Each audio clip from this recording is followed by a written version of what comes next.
उसके बाद हमने प्रोटो हिस्टोरिक पीरियड में दो सिविलाइजेशंस के बारे में डिस्कशन किया था, जो है इंडस वैली सिविलाइजेशन और वैदिक सिविलाइजेशन। इसके बाद हमने 600 बीसी से हिस्टोरिक पीरियड पढ़ना शुरू किया था, जिसमें हमने सबसे पहले बात की थी 16 महाजनपदों की, जिनका उल्लेख हमें अंगुत्तर निकाय और भगवती सूत्र जैसे ग्रंथों से पता चला था। और उसके बाद हम पढ़ रहे थे रिलीजियस मूवमेंट ऑफ 600 बीसी, 600 ईसा पूर्व का धार्मिक आंदोलन, जिसके तहत हमें दो धर्मों के बारे में बात करनी थी, एक बुद्धिज्म और एक जैनिज्म। हम स्टार्ट कर चुके थे बुद्धिज्म, बौद्ध धर्म, और हम बात कर रहे थे गौतम बुद्ध के बारे में। क्या मेरी आवाज क्लियर आ रही है आप सभी लोगों को? प्लीज बताएं मुझे।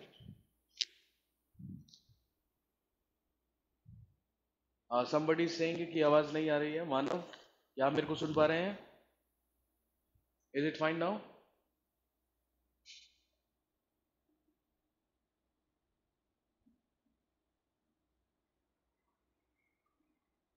ओके, लास्ट क्लास में हम गौतम बुद्ध के बारे में बात कर रहे थे और हमने डिस्कशन कर लिया था गौतम बुद्ध के पर्सनल डिटेल्स के बारे में, कि हमने कहा था कि गौतम बुद्ध को ही लाइट ऑफ एशिया कहा गया है, एशिया का ज्योतिपुंज, और क्योंकि ये शाक्य कुल के क्षत्रिय थे इसीलिए इनको शाक्य मुनि भी कहा जाता है। इनका जन्म 563 बीसी में लुम्बिनी कपिलवस्तु नेपाल में हुआ था। इनके पिता का नाम शुद्धोधन और माता का नाम महामाया था, लेकिन इनके जन्म के 7वें दिन ही इनकी माता महामाया की डेथ हुई और इनको इनकी मौसी ने पाला, जिनका नाम था प्रजापति गौतमी, और यही आगे चलकर इनकी बनेंगी सबसे पहली महिला शिष्य। इनकी पत्नी का नाम यशोधरा था और उन्हीं से इन्हें एक पुत्र हुआ जिसका नाम था राहुल। हमने पिछली क्लास में डिस्कस किया था कि ये जब बाहर अपनी युवावस्था में बाहर घूमने के लिए गए थे तो इन्होंने 4 दृश्य देखे थे जो इनके जीवन का टर्निंग पॉइंट साबित हुआ था, और इन्होंने डिसाइड किया था कि ये भी ग्रह त्याग करके एनलाइटमेंट की खोज में निकलेंगे, महाज्ञान प्राप्ति की खोज में निकलेंगे। इसलिए हम यहीं से कंटिन्यू करते हैं। हम पढ़ रहे थे लास्ट क्लास में बुद्धिज्म या बौद्ध धर्म।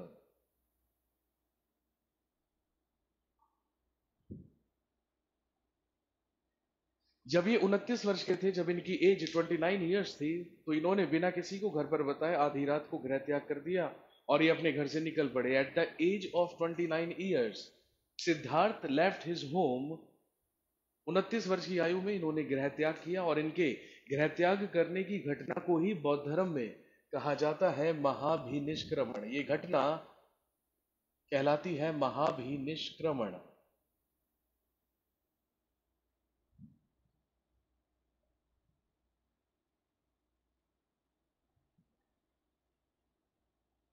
गौतम बुद्ध का गृह त्याग करना ही, इनका घर छोड़कर जाना ही बौद्ध धर्म में कहलाता है महाभिनिष्क्रमण। इस घटना को, इस इंसिडेंट को बुद्धिज्म में महाभिनिष्क्रमण कहा गया है। महाभिनिष्क्रमण करके, गृह त्याग करके इन्होंने अपना सर मुंडवाया, राजकुमारों वाले कपड़े त्यागे, and he became a monk eight the bank of Anoma river. और अनोमा नदी के तट पर इन्होंने सन्यासी रूप धारण किया। He became a monk eight the bank of Anoma river. Anoma नदी के तट पर इन्होंने सन्यासी रूप धारण किया और उसके बाद ये निकल पड़े एनलाइटमेंट की खोज में या महाज्ञान प्राप्ति की तलाश में। सबसे पहले ये पहुंचे राजगृही, और हम सब जानते हैं Rajagriha was first capital of Magadha. 16 महाजनपदों में मगध की ही सबसे पहली राजधानी हुआ करती थी राजगृह। जब ये राजगृह पहुंचे तो यहाँ पर इनकी मुलाकात एक व्यक्ति से हुई जिसका नाम था अलार कलाम, और सबसे पहले सिद्धार्थ ने अलार कलाम से ही शिक्षा हासिल की। इसके बाद ये पहुंचे वैशाली। हमने पढ़ा था Vaishali was 3rd capital of Magadh, और वैशाली में ही इनकी मुलाकात एक और व्यक्ति से हुई जिसका नाम था रुद्रक रामपुत्र। और दूसरी बार सिद्धार्थ ने रुद्रक रामपुत्र से ही शिक्षा हासिल की। आपके पास इंपॉर्टेंट सवाल आएगा, ये बताइए गौतम बुद्ध के गुरु का नाम क्या था? तो गौतम बुद्ध ने, सिद्धार्थ ने सबसे पहले 2 लोगों को अपना गुरु बनाया था जिनके नाम थे अलार कलाम और रुद्रक रामपुत्र। ये दोनों ही सिद्धार्थ के गुरु थे। एक से सांख्य दर्शन इन्होंने सीखा था और एक से योग दर्शन। सांख्य दर्शन और योग दर्शन सीखकर ये फाइनली पहुंचे गया, और गया जाकर ही इन्होंने डिसाइड किया कि अब ये मेडिटेशन करेंगे, तपस्या करेंगे और एनलाइटमेंट को अचीव करेंगे। लेकिन जब ये गया पहुंचे तो इनकी वहां पर मुलाकात और 5 ब्राह्मणों से हुई, और उन 5 ब्राह्मणों ने भी इनके साथ तपस्या करने की रिक्वेस्ट की। 6 के 6 लोग, सिद्धार्थ और वो 5 ब्राह्मण तपस्या करने के लिए बैठे गया में। 1 साल तक तपस्या करते रहे, लेकिन 1 साल के बाद वो पांचों ब्राह्मण सिद्धार्थ का साथ छोड़कर चले गए, और ये कहकर चले गए कि यहाँ पर आपको कोई महाज्ञान की प्राप्ति नहीं होने वाली। इसीलिए लेकिन वो पांचों ब्राह्मण तो चले गए, लेकिन सिद्धार्थ फिर भी तपस्या करते रहे, और फाइनली 6 साल तक तपस्या करने के बाद, after the meditation of 6 years, Siddhartha got his enlightenment in Gaya at the bank of Niranjana river. 6 वर्षों की तपस्या के बाद सिद्धार्थ को गया में निरंजना नदी के तट पर महाज्ञान की प्राप्ति हुई और इनका एनलाइटमेंट हुआ। और इसी घटना को, इसी इंसिडेंट को बुद्धिज्म में कहा गया है निर्वाणा और निर्वाण। गया में निरंजना नदी के ही तट पर एक पीपल के पेड़ के नीचे, एक पीपल वृक्ष के नीचे इनका एनलाइटमेंट हुआ, इन्हें महाज्ञान की प्राप्ति हुई। और इसी घटना को बौद्ध धर्म में कहा गया है निर्वाण या निर्वाणा। और निर्वाण प्राप्ति के बाद ही, अभी तक ये सिद्धार्थ कहलाते थे, लेकिन निर्वाण प्राप्ति के बाद ही इन्हें कहा जाने लगा बुद्ध। और बुद्ध से ही क्या बना? बौद्ध धर्म। क्योंकि ये अनशन करके तपस्या कर रहे थे, इसीलिए जब इनकी तपस्या समाप्त हुई, जब इनका मेडिटेशन खत्म हुआ, तो इन्होंने अपना अनशन तोड़ा। आपसे क्वेश्चन पूछा जाएगा कि बताइए गौतम बुद्ध ने महाज्ञान प्राप्ति के बाद क्या खाकर अपना अनशन तोड़ा था? तो ध्यान रखेंगे, जहां पर सिद्धार्थ तपस्या किया करते थे, वहीं पर एक छोटी सी कन्या, छोटी सी लड़की अपनी गाय चराने आया करती थी, जिसका नाम था सुजाता। और वही सुजाता नाम की लड़की गौतम बुद्ध के लिए खीर बनाकर लेकर आई थी, और खीर खाकर ही तपस्या के बाद इन्होंने अपना अनशन तोड़ा था। तो या तो आपसे पूछेंगे कि इन्होंने क्या खाकर अपना अनशन तोड़ा, तो ध्यान रखेंगे खीर खाकर, ठीक है। और या फिर आपसे पूछेंगे कि किसके हाथों खीर खाकर सिद्धार्थ ने अपना अनशन तोड़ा था, तो उस लड़की का नाम क्या था? सुजाता। जिस पीपल वृक्ष के नीचे इन्हें महाज्ञान की प्राप्ति हुई थी, है ना, उसी को अब क्या कहा जाता है? बोधि वृक्ष। उसी को अब बोधि ट्री बोलते हैं या बोधि वृक्ष बोलते हैं। और इतिहासकार ये कहते हैं कि वो जो बोधि वृक्ष है, वो जो पीपल का वृक्ष है, वो वाला वृक्ष नहीं है जिसके नीचे गौतम बुद्ध को महाज्ञान की प्राप्ति हुई थी। उसके बाद वो अपनी चौथी पीढ़ी का पेड़ है। और आखिरी बार वो जो पीपल का वृक्ष है जो बोध गया में है ना, वो लगवाने वाला व्यक्ति था अलेक्जेंडर कनिंघम। आपको याद होगा दोस्तों, मैंने आपको बताया था कि फादर ऑफ इंडियन आर्कियोलॉजी ही किसको कहा गया है? अलेक्जेंडर कनिंघम को। क्योंकि अलेक्जेंडर कनिंघम के ही प्रयासों से आर्कियोलॉजिकल सर्वे ऑफ इंडिया की क्या हुई थी? स्थापना हुई थी। वही अलेक्जेंडर कनिंघम वो आखिरी व्यक्ति था जिसने बोधगया में वो पीपल का वृक्ष लगवाया था। उसी को अब क्या कहते हैं? बोधि वृक्ष कहते हैं। और वो नो मैंस लैंड है, अब उसको कोई टच नहीं कर सकता है। वो पवित्र स्थान है, वो बुद्धिज्म के पिलग्रिम्स में से या तीर्थ स्थानों में से एक है बोधगया। सुजाता के हाथों खीर खाकर इन्होंने अपना अनशन तोड़ा, और इसके बाद डिसाइड किया कि अभी अपने प्रीचमेंट्स देंगे, अपने उपदेश देंगे। लेकिन इन्होंने डिसाइड किया कि अपना सबसे पहला उपदेश ये उन्हीं 5 ब्राह्मणों को देंगे जो इनका साथ छोड़कर चले गए थे। इसीलिए ध्यान रखेंगे, गौतम बुद्ध ने अपना प्रथम उपदेश, अपना फर्स्ट प्रीचमेंट कहां पर दिया? सारनाथ में। बुद्धा गेव हिज फर्स्ट प्रीचमेंट इन सारनाथ। गौतम बुद्ध ने अपना प्रथम उपदेश सारनाथ में दिया। और हम सब जानते हैं सारनाथ इज इन वाराणसी, उत्तर प्रदेश। उत्तर प्रदेश के वाराणसी में है सारनाथ। सारनाथ में ही इन्होंने अपना सबसे पहला उपदेश उन्हीं 5 ब्राह्मणों को दिया जो इनका साथ छोड़कर गए थे। और इसी घटना को बौद्ध धर्म में कहा गया है धर्म चक्र प्रवर्तन।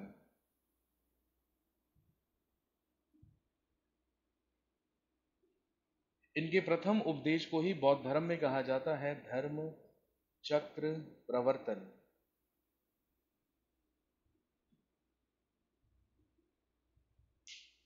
और इन्होंने अपना सबसे पहला उपदेश सारनाथ में दिया। और सारनाथ में उपदेश देकर इन्होंने कहा कि संसार में दुख है, और दुख का कारण तृष्णा है। तृष्णा का मतलब है इच्छाएं, डिजायर्स।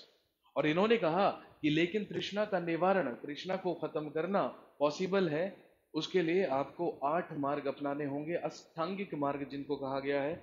कि आप अष्टांगिक मार्गों को अपना लीजिए और अपनी तृष्णा को क्या कर दीजिए, समाप्त कर दीजिए।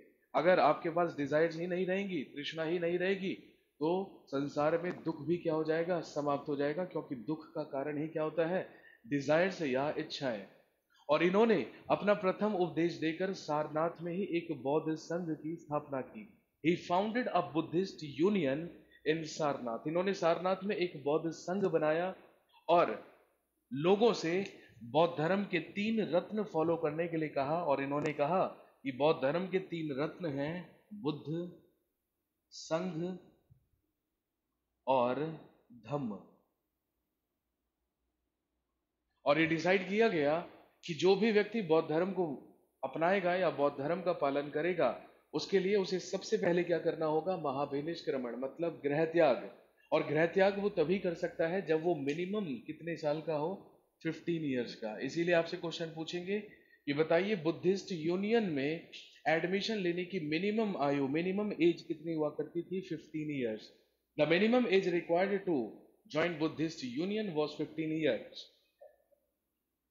और इन्होंने कहा कि 15 वर्ष की आयु जिसकी है मिनिमम, वो महाभिनिष्क्रमण करे और महाभिनिष्क्रमण करके बौद्ध संघ में आकर रहे, जहां पर वो बुद्ध की शिक्षाओं का पालन करे, संघ के नियमों का पालन करे और धर्म का प्रचार करे, बुद्ध, संघ और धम्म।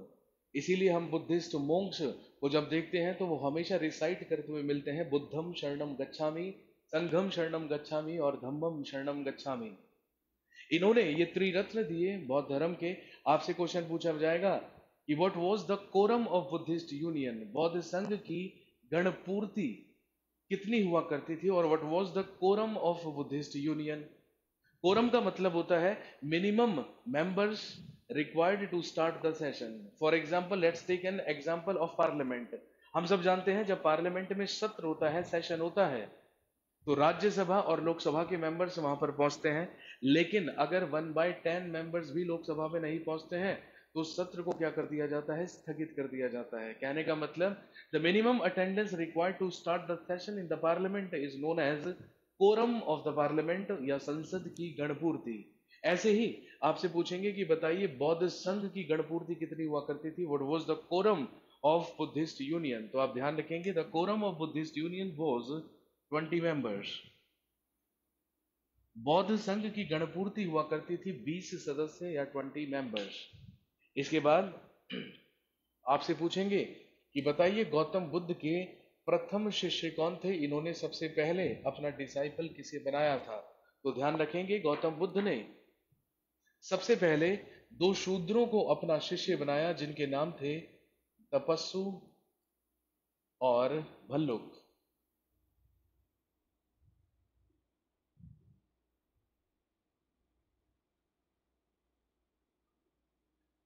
तपस्सु और भल्लुक नाम के ही 2 शूद्रों को इन्होंने अपना सबसे पहला शिष्य बनाया था। इनके सबसे पहले शिष्य थे तपस्सु और भल्लुक।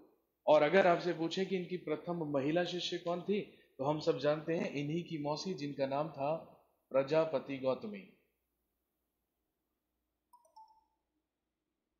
की मौसी प्रजापति गौतमी ही इनकी प्रथम महिला शिष्य थी।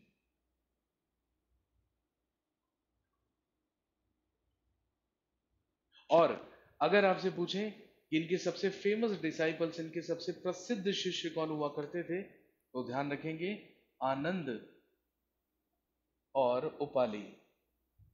आनंद और उपाली इनके सबसे प्रसिद्ध शिष्य माने जाते हैं।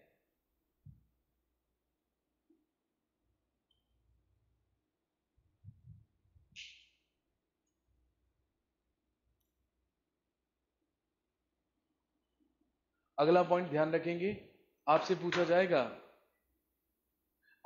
जाएगा कि बताइए गौतम बुद्ध ने अपने सबसे ज्यादा उपदेश, सबसे ज्यादा प्रीचमेंट्स कहां पर दिए थे और किस भाषा में दिए थे। तो ध्यान रखेंगे Buddha gave his maximum number of preachments in Shravasti. Gautam Buddha ने अपने सर्वाधिक उपदेश श्रावस्ती में दिए, और किस भाषा में, इन पाली, पाली भाषा में। और हमने पढ़ा था Shravasti was the capital of Kosala Mahajanapada. 16 महाजनपदों में एक कोसल महाजनपद था जिसकी राजधानी हुआ करती थी श्रावस्ती, और अयोध्या। श्रावस्ती में ही गौतम बुद्ध ने अपने सबसे ज्यादा उपदेश दिए थे पाली भाषा में। In the last stage of his life, अपने जीवन के अंतिम समय में,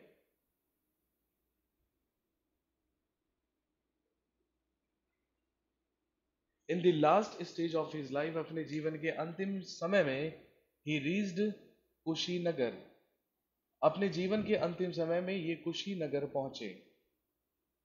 और आपको याद होगा हमने 16 महाजनपदों में एक महाजनपद पढ़ा था मल्ल, और मल्ल की ही दो राजधानी हुआ करती थी, एक कुशीनगर और एक पावापुरी।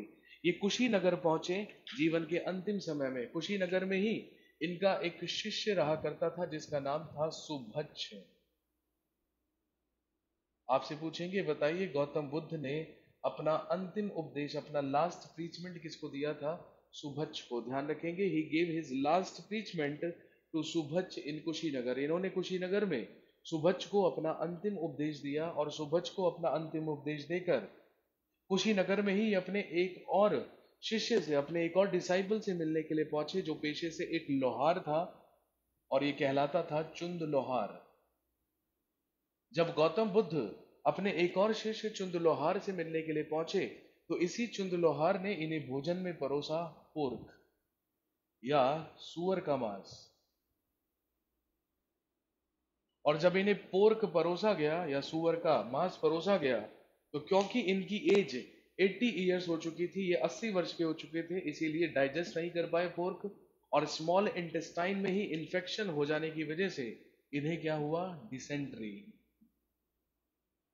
डिसेंट्री का मतलब है अतिसार रोग। डिसेंट्री अतिसार रोग, और डिसेंट्री के ही कारण, अतिसार रोग से ही in 483 BC Gautam Buddha was died in Kushinagar. Gautam Buddha की मृत्यु कुशीनगर में हुई। He was died in Kushinagar by dysentery in 483 BC। और इनकी मृत्यु को ही बौद्ध धर्म में कहा गया है महापरिनिर्वाण।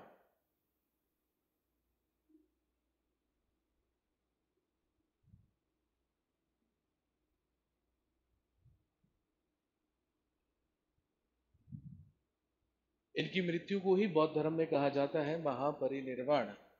और इनकी मृत्यु हुई थी at the bank of Hiranyavati river, Hiranyavati नदी के तट पर।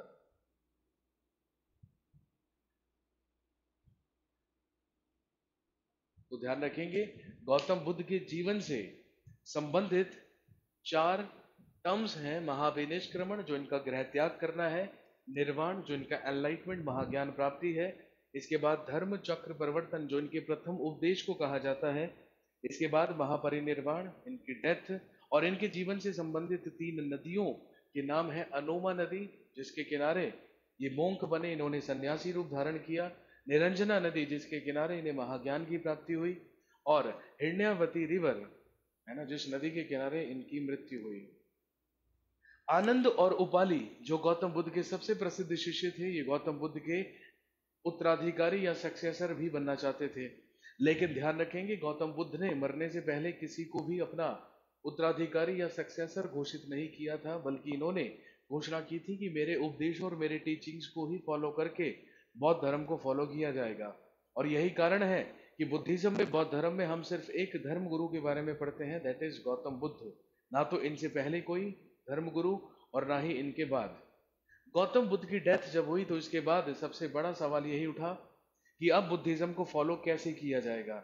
इसीलिए बौद्ध धर्म में कुछ रिफॉर्म्स किए जाएं, कुछ सुधार किए जाएं। जब जब बुद्धिज्म में रिफॉर्म्स करने की जरूरत पड़ी है, सुधार करने की जरूरत पड़ी है, तो बौद्ध धर्म में कुछ बुद्धिस्ट काउंसिल्स करवाई गई हैं, कुछ बौद्ध महासंगीतियां करवाई गई हैं, जिनकी संख्या 4 है। ये 4 बार करवाई गई थी, अलग अलग स्थानों पर, अलग अलग शासकों के द्वारा। और इसमें अलग अलग रिफॉर्म्स या अलग अलग काम किए गए थे, किसमें? बुद्धिज्म में, बौद्ध धर्म में। इसीलिए अब हम पढ़ेंगे उन 4 बौद्ध महासंगीतियों के बारे में, उन 4 बुद्धिस्ट काउंसिल्स के बारे में, जो बुद्धिज्म में रिफॉर्म्स करने के लिए करवाई गई थी।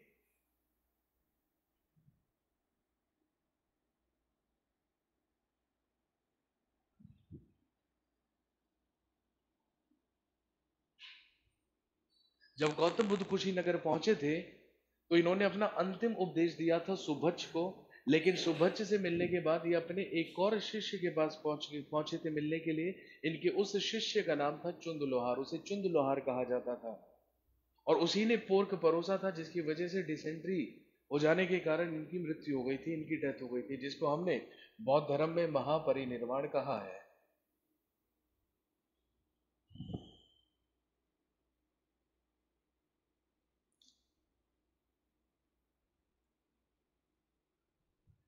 अब बात करेंगे बौद्ध धर्म में करवाई गई बुद्धिस्ट काउंसिल्स के बारे में।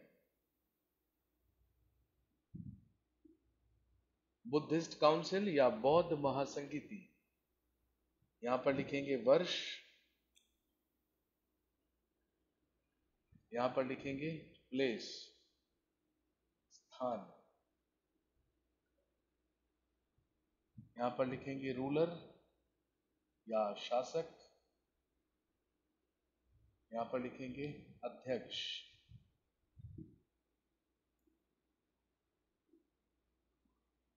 और वो वर्क, वो कार्य जो इस महासंगीति में करवाया गया था।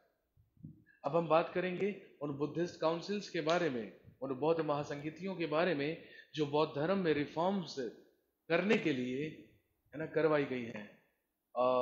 डेथ प्लेस इंग्लिश में लिखिए, मैंने अभी तो बताया, मैंने इंग्लिश में लिखा था ऊपर कुशीनगर।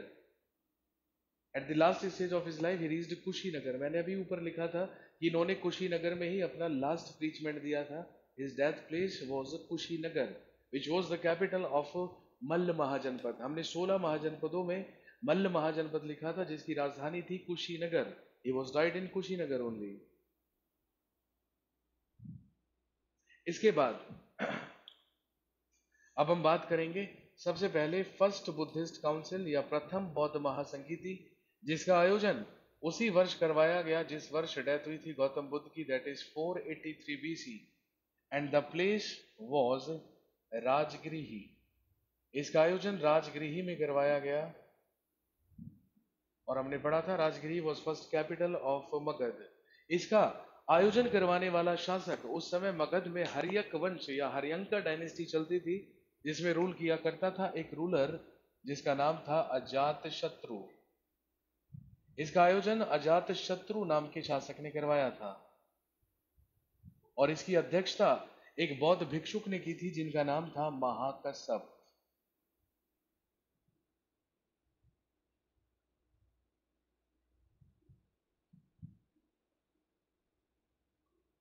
और इस बुद्धिस्ट काउंसिल में क्या काम करवाया गया?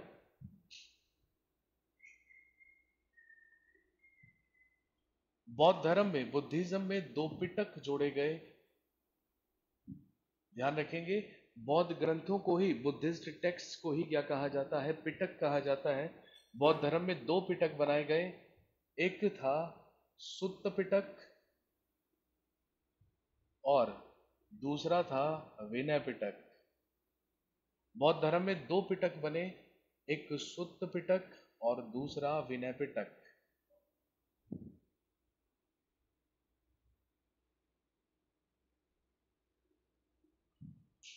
सुत्त पिटक में लिखी थी बुद्ध की शिक्षाएं, टीचिंग्स ऑफ बुद्धा, और बुद्धिस्ट यूनियन के, बौद्ध संघ के रूल्स और नियम लिखे थे किसमें? विनय पिटक में। सुत्त पिटक को आनंद ने लिखा था और Vinaya Pitaka was written by Upali. तो कहने का मतलब बौद्ध धर्म में 2 ग्रंथ बना दिए गए, 2 पिटक जोड़ दिए गए और कहा गया कि बुद्ध की शिक्षाओं का ही पालन करके, सुत्त पिटक में लिखी हुई शिक्षाओं का ही पालन करके बौद्ध धर्म को माना जाएगा। और जो लोग बौद्ध संघ में रहेंगे वो विनय पिटक में लिखे हुए रूल्स या नियमों का पालन करेंगे। ये काम किया गया फर्स्ट बुद्धिस्ट काउंसिल में। इसके बाद बौद्ध धर्म को इसी तरीके से माना जाने लगा और लगभग 100 साल तक पिटक, अवंतिका, मैंने अभी बताया कि बुद्धिस्ट टेक्स्ट को या बौद्ध ग्रंथों को ही क्या कहा गया है? पिटक कहा गया है। तो बुद्धिज्म में 2 पिटक बनाए गए या 2 ग्रंथ बनाए गए, एक था सुत्त पिटक और दूसरा था विनय पिटक। सुत्त पिटक में थी बुद्ध की शिक्षाएं, टीचिंग्स ऑफ बुद्धा, और विनय पिटक में थे बौद्ध संघ के नियम, रूल्स ऑफ बुद्धिस्ट यूनियन। सुत्त पिटक को आनंद ने लिखा था और विनय पिटक को उपाली ने, जो सबसे प्रसिद्ध शिष्य थे गौतम बुद्ध के। इसके बाद लगभग 100 साल तक बुद्धिज्म को इसी तरीके से फॉलो किया जाता रहा, इसमें कोई डिस्प्यूट नहीं हुआ। लेकिन लगभग 100 साल के बाद एक डिस्प्यूट सामने आया, एक विवाद हुआ, और ये कहा गया कि बौद्ध धर्म को मानने के लिए गृह त्याग करना या महाविनिष्क्रमण करना कंपलसरी नहीं होना चाहिए। जो लोग फैमिलीज या गृहस्थ जीवन में रहते हैं उन्हें भी बौद्ध धर्म को मानने का अधिकार मिलना चाहिए। इसी रिफॉर्म को करने के लिए करवाई गई सेकंड बुद्धिस्ट काउंसिल या द्वितीय बौद्ध महासंगीति ठीक 100 साल के बाद, दैट इज 383 बीसी, इसका आयोजन करवाया गया वैशाली में। इसका आयोजन वैशाली में करवाया गया, जिस समय वहां पर शिशुनाग डायनेस्टी का एक रूलर रूल किया करता था जिसका नाम था कालाशोक। इसका आयोजन करवाने वाला रूलर था Kalashoka, and the chairman of that council, और इसकी अध्यक्षता की थी एक बौद्ध भिक्षुक ने जिनका नाम था साबक मीर।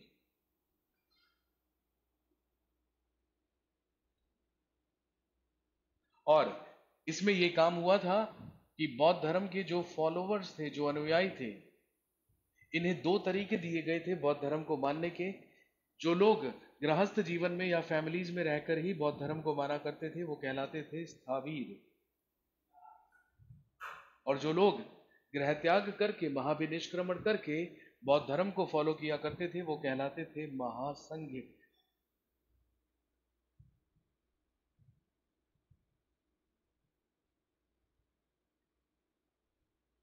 गृहस्थ जीवन में रहकर, फैमिलीज में रहकर बुद्धिज्म को मानना ही क्या कहलाते थे, वो लोग स्थावीर कहलाते थे। और जो लोग संन्यास लेकर संघ में रहकर बुद्धिज्म का पालन किया करते थे वो लोग कहलाते थे महासंघिक। यही काम करवाया गया सेकंड बुद्धिस्ट काउंसिल में या तीसरी बौद्ध महासंगीति में।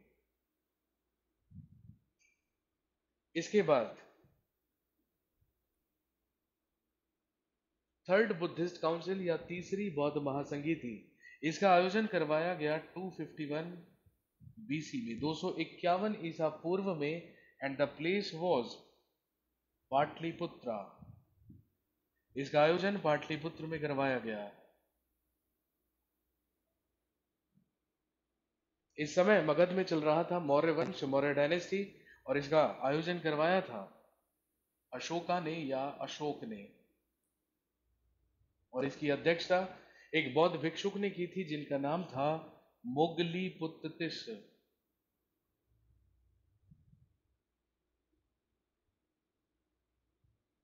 इसका आयोजन, इसकी अध्यक्षता करने वाला बौद्ध भिक्षुक था मोगलीपुत्तिस।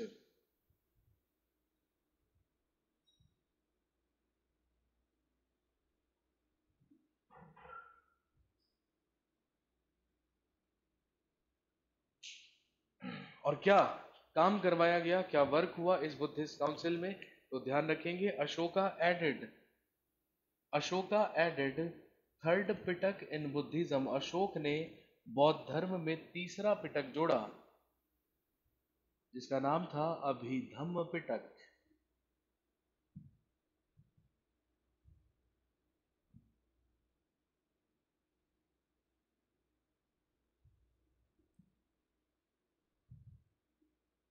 अशोक ने बौद्ध धर्म में तीसरा पिटक जोड़ा, एक और बुद्धिस्ट टेक्स्ट, एक और बौद्ध ग्रंथ जोड़ा जिसका नाम था अभिधम्म पिटक।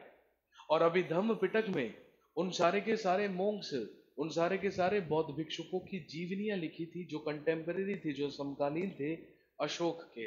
अशोक के समकालीन बौद्ध भिक्षुकों की ही जीवनियां लिखी थी अभिधम्म पिटक में। और अभिधम्म पिटक को लिखने वाला था मोगलीपुत्तिस। मोगलीपुत्तिस ने ही लिखा था अभिधम्म पिटक, जो तीसरा पिटक है किसमें, बौद्ध धर्म में या बुद्धिज्म में।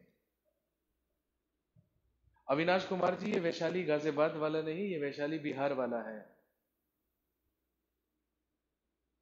बलबीर यादव जी, साबक मीर का ही है ना दूसरा नाम हमें ग्रंथों में लिखा हुआ मिला है, सर्वकामिनी। एक ही बौद्ध भिक्षुक के दो नाम है, साबक मीर या सर्वकामिनी। कुछ ग्रंथों में इनका नाम साबक मीर मिलता है और कुछ ग्रंथों में सर्वकामिनी। सर नोट्स अपलोड करवा दिए जाएंगे, आप उसकी टेंशन मत लीजिए, ठीक है ना। और अभी आप समझने की कोशिश कीजिए जो मैं आपको समझा रहा हूं, ठीक है। इसके बाद पिटक मैंने आपको बता दिया क्या है। सर रिवर का नाम जहां संन्यास लिया था, मैंने अभी लिखवाया था अनोमा नदी, अनोमा रिवर के ही किनारे इन्होंने सन्यासी रूप धारण किया था।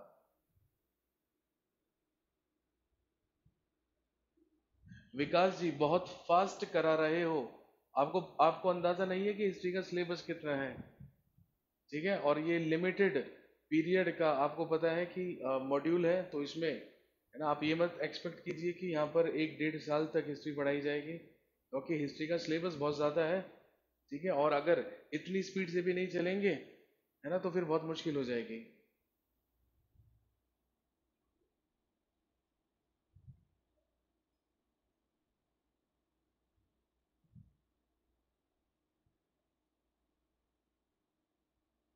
अजात शत्रु, मैंने अभी बताया, अजात शत्रु हर्यक वंश का राजा था, वो हर्यक डायनेस्टी का रूलर हुआ करता था।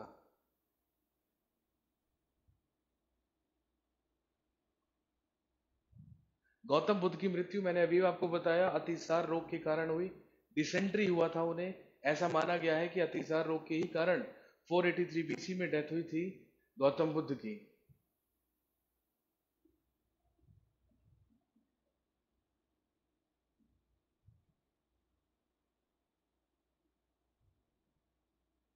मुझे भी यही लग रहा है कि अगर मैं इससे भी ज्यादा स्लो पढ़ाऊंगा तो मैं आपको सिलेबस कैसे कंप्लीट कराऊंगा, आप ये भी सोचिए।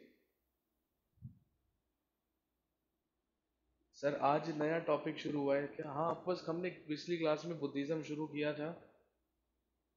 देखिए अगर बुक्स की बात है, ठीक है, तो मैं आपको क्लियरली बता देता हूँ, अगर आप बुक्स फॉलो करना चाहते हैं है ना, तो best books are NCERT books, आप एनसीईआरटी की किताबों को फॉलो कीजिए, वो सबसे सही रहेगा।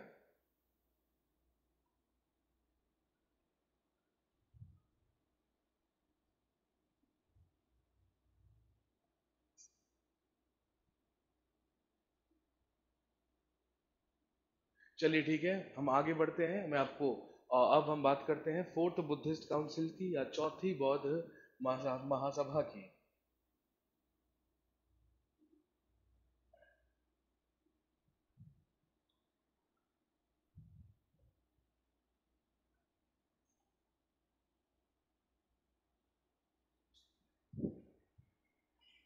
इसके बाद हम बात करेंगे फोर्थ बुद्धिस्ट काउंसिल की या चौथी बौद्ध महासभा की, जिसका आयोजन करवाया गया 81 एडी में या 81 ईस्वी में।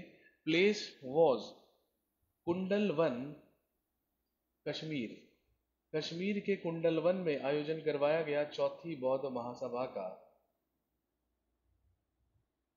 कुंडलवन कश्मीर, इसका आयोजन करवाने वाला शासक कुषाण वंश का सबसे महान शासक था, जिसको हम जानते हैं किस नाम से?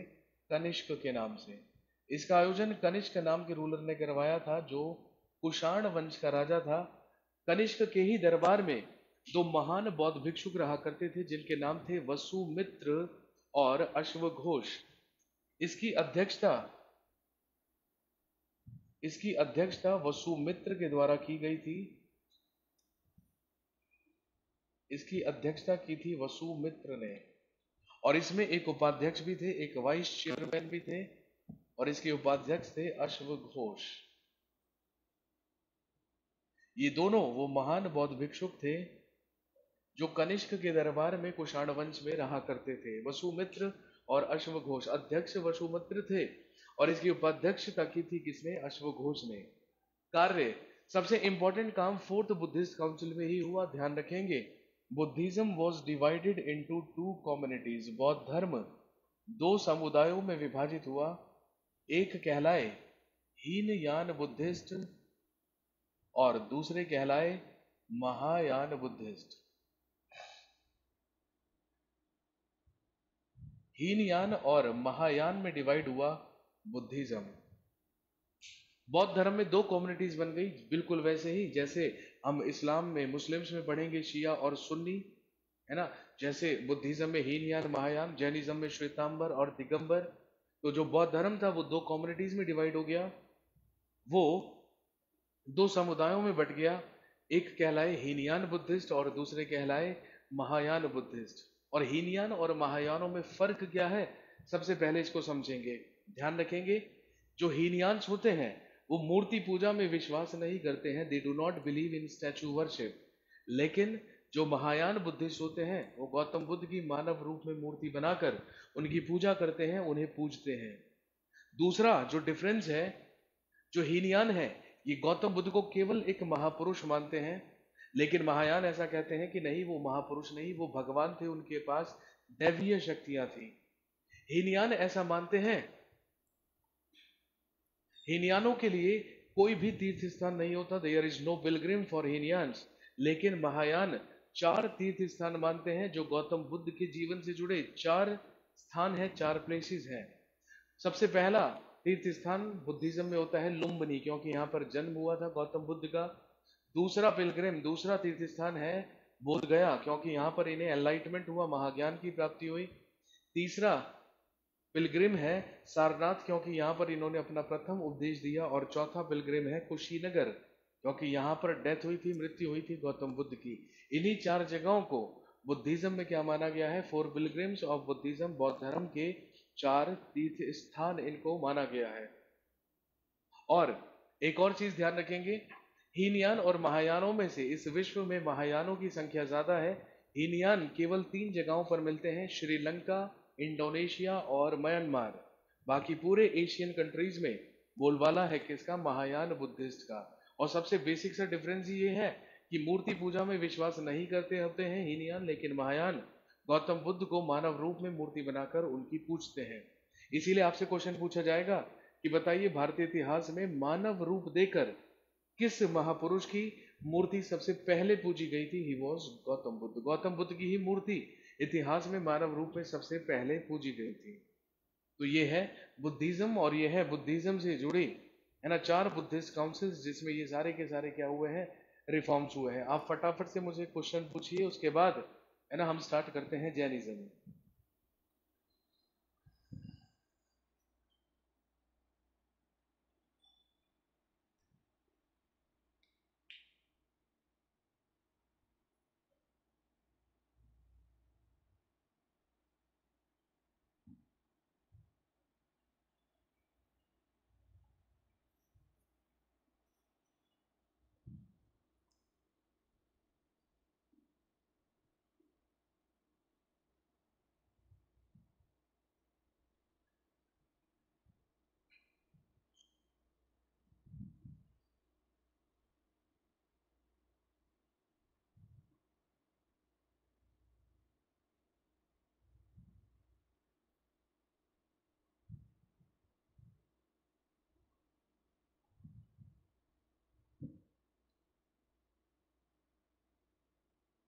थर्ड वाली डेट मैंने 251 बीसी बताई थी।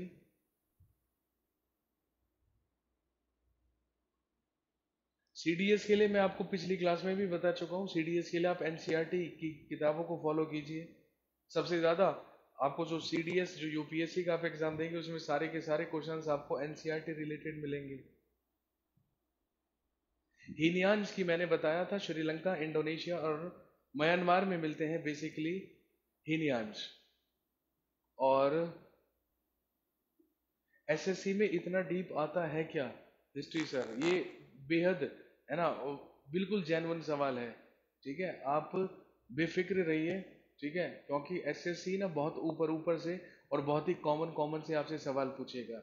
इसीलिए मैं आपको कह रहा हूँ कि आप चीज़ों को समझने पर ध्यान दीजिए। है ना, ज़्यादा डेप्थ में आप लिखेंगे उसका कोई फायदा नहीं है ना, क्योंकि आपके एग्जाम में जो है ना वो बहुत ही स्पेसिफिक स्पेसिफिक सी चीज़ें पूछी जाएंगी। एग्जाम पॉइंट ऑफ व्यू से 4 बुद्धिस्ट काउंसिल्स हैं, ये चारों के चारों है ना इंपॉर्टेंट है, आप इनको याद कर सकते हैं।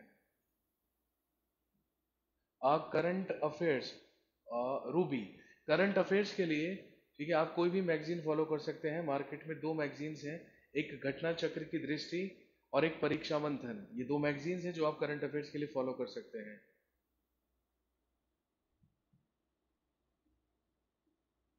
NCERT which class? From 6th to 12th class. 6th class से लेकर 12th क्लास तक की एनसीईआरटी की बुक्स आप पढ़िए। अगर आप यूपीएससी, सीडीएस, सीएपीएफ की एग्जाम्स या क्या नाम है सिविल के एग्जाम देना चाहते हैं तो उसके लिए NCERT is the best way.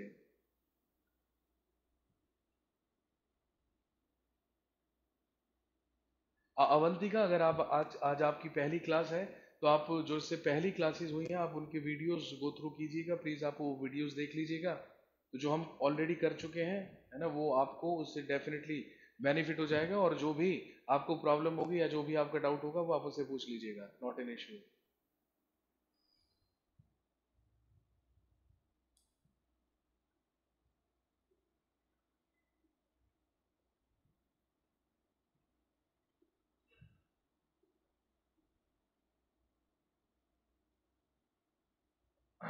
Ravi Saini ji, ठीक है, मैंने जब आपको प्री हिस्टोरिक पीरियड बताया था तो उसमें मैंने मानव कंकालों के साथ कुत्ते की अस्थियां बताई थी बुर्ज होम में। वो प्री हिस्टोरिक पीरियड था, वो प्रागैतिहासिक काल था। लेकिन प्रोटो हिस्टोरिक पीरियड में, है ना, और आद्य ऐतिहासिक काल में इंडस वैली सिविलाइजेशन में वैसे ही मानव कंकालों के साथ कुत्ते की अस्थियां रोपड़ में मिली थी जो पंजाब में है। ये दोनों अलग अलग पीरियड की बातें हैं। जैसे मैंने आपको बताया था कि लोथल से हमें चावल की कृषि के साक्ष्य मिले थे, लेकिन चावल की कृषि के साक्ष्य तो हमें प्री हिस्टोरिक पीरियड में कोल्डी हवा नामक स्थान से भी मिले थे जो इलाहाबाद में है। तो वो अलग पीरियड है, वो प्री हिस्टोरिक पीरियड है, और ये प्रोटो हिस्टोरिक पीरियड। सुत्त पिटक और विनय पिटक, मैंने आपको ये दो बौद्ध ग्रंथ बताए थे कि एक सुत्त पिटक बनाया गया था और एक विनय पिटक बताया गया था। सुत्त पिटक में बुद्ध की शिक्षाएं लिखी थी और विनय पिटक में बौद्ध संघ में रहने के नियम लिखे हुए थे।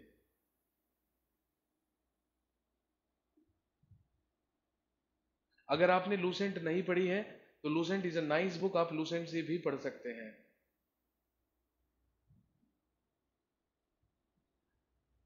आजाद आलम जी, कोई ट्रिक बताइए सर जल्द याद करने की। यार मेरे हिसाब से, है ना, जीएस, है ना, जीएस में आप शॉर्टकट इस्तेमाल नहीं कर सकते हैं। जीएस को आप जितना ज्यादा पढ़ेंगे, जितना ज्यादा आपकी रीडिंग स्किल्स इंप्रूव होंगी, उतना ही ज्यादा आपको रिटेन रह पाएगा। अजय कुमार जी, मैं समझा चुका हूँ सुत्त पिटक और विनय पिटक। लूसेंट बुक ठीक है, आप पढ़ सकते हैं, नॉट एन इशू। बुक आप कोई भी मार्केट से प्रेफर कर लीजिए, सारी की सारी बुक में एक ही बात लिखी है, क्योंकि इतिहास में जो हुआ है वो हो चुका है, और वो सारी की सारी किताबों में सेम लिखा हुआ है।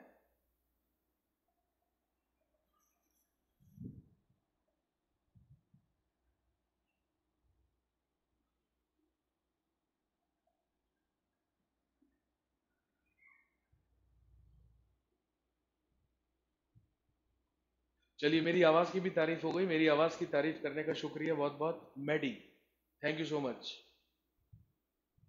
और कोई सवाल, और किसी की कोई क्यूरियोसिटी जो मन में रह गई हो, और किसी को कोई शिकायत गिला शिकवा, जल्दी से बताएं फिर हम आगे बढ़ते हैं। ओके, चलिए हम स्टार्ट करते हैं, लेट्स स्टार्ट जैनिज्म नाउ। अब हम बात करेंगे किसके बारे में, जैनिज्म के बारे में या जैन धर्म के बारे में।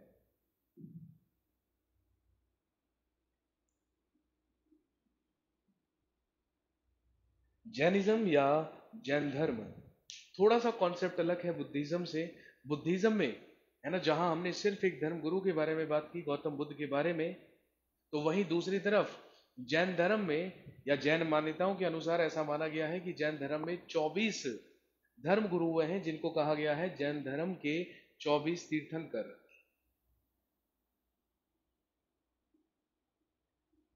जैन धर्म में या जैन मान्यताओं के अनुसार जैन धर्म में 24 तीर्थंकर माने गए हैं, और जैन धर्म के प्रथम तीर्थंकर और जैन धर्म के प्रथम तीर्थंकर माने जाते हैं ऋषभ देव।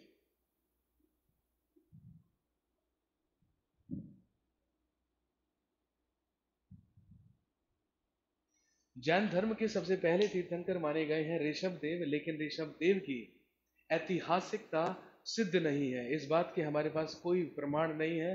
आजाद Kalam ji, thank you so much, love you too. आपने मुझे लव यू सर लिखकर भेजा है, थैंक यू सो मच। और इतने, है ना, नवाजिश करम का शुक्रिया बहुत बहुत आपका। जैन धर्म के पहले तीर्थंकर माने जाते हैं ऋषभ देव, लेकिन ऋषभ देव की ऐतिहासिकता सिद्ध नहीं है। लेकिन जैन ग्रंथों में, जैन मान्यताओं में यह लिखित है कि जैन धर्म के सबसे पहले तीर्थंकर हुए थे ऋषभ देव, जिनके दो बेटे हुआ करते थे। इनके बड़े बेटे का नाम था भरत। और इन्हीं भरत के नाम पर हमारे देश का नाम क्या पड़ा? भारतवर्ष। लेकिन हिंदू मान्यताओं के अनुसार तो ऐसा माना गया है कि कुरु के राजा दुष्यंत और शकुंतला के पुत्र हुआ करते थे सम्राट भरत, जिनके नाम पर हमारे देश का नाम भारतवर्ष पड़ा। तो हिंदू मान्यताओं के अनुसार दुष्यंत और शकुंतला के बेटे हैं भरत, लेकिन जैन मान्यताओं के अनुसार इन्हें बेटा माना गया है किसका? ऋषभ देव का। और इन्हीं के नाम पर हमारे देश का नाम पड़ा है भारतवर्ष। ऋषभ देव के दूसरे पुत्र हुआ करते थे गोमटेश्वर। इनके दूसरे बेटे थे गोमटेश्वर। और हम सब जानते हैं भारत में सबसे बड़ी मूर्ति ही किसकी है? गोमटेश्वर की मूर्ति, जो कर्नाटक के श्रवण बेलगोला में है। ऐसा जैन ग्रंथों में लिखा है कि जो ऋषभ देव के दूसरे बेटे थे गोमटेश्वर, इनकी भुजाओं में 200 हाथियों का बल था, इसीलिए गोमटेश्वर का ही दूसरा नाम क्या है? बाहुबली। लीजिए, सनसनीखेज खुलासा। अब हमें पता चल गया कि बाहुबली मूवी में कैरेक्टर का नाम बाहुबली कहां से लिया गया है? गोमटेश्वर से। एस राजामौली ने जब बाहुबली बनाई तो किंगडम ली माहिष्मती, जो हमने महाजनपद में लिखा था। दक्षिणी अवंती की राजधानी थी माहिष्मती। और गोमटेश्वर को ही क्या कहा जाता है? बाहुबली कहा जाता है, जिस कैरेक्टर को इस्तेमाल किया गया है किस मूवी में? बाहुबली में। क्योंकि ऋषभ देव की ऐतिहासिकता सिद्ध नहीं है, बिल्कुल ऐसे ही जैन धर्म के दूसरे से लेके 22वें तीर्थंकर की भी ऐतिहासिकता सिद्ध नहीं मिलती है। कुछ कुछ ऐतिहासिकता जो सिद्ध मिलती है वो मिलती है जैन धर्म के 23वें तीर्थंकर की। और जैन धर्म के 23वें तीर्थंकर हुए हैं पार्श्वनाथ।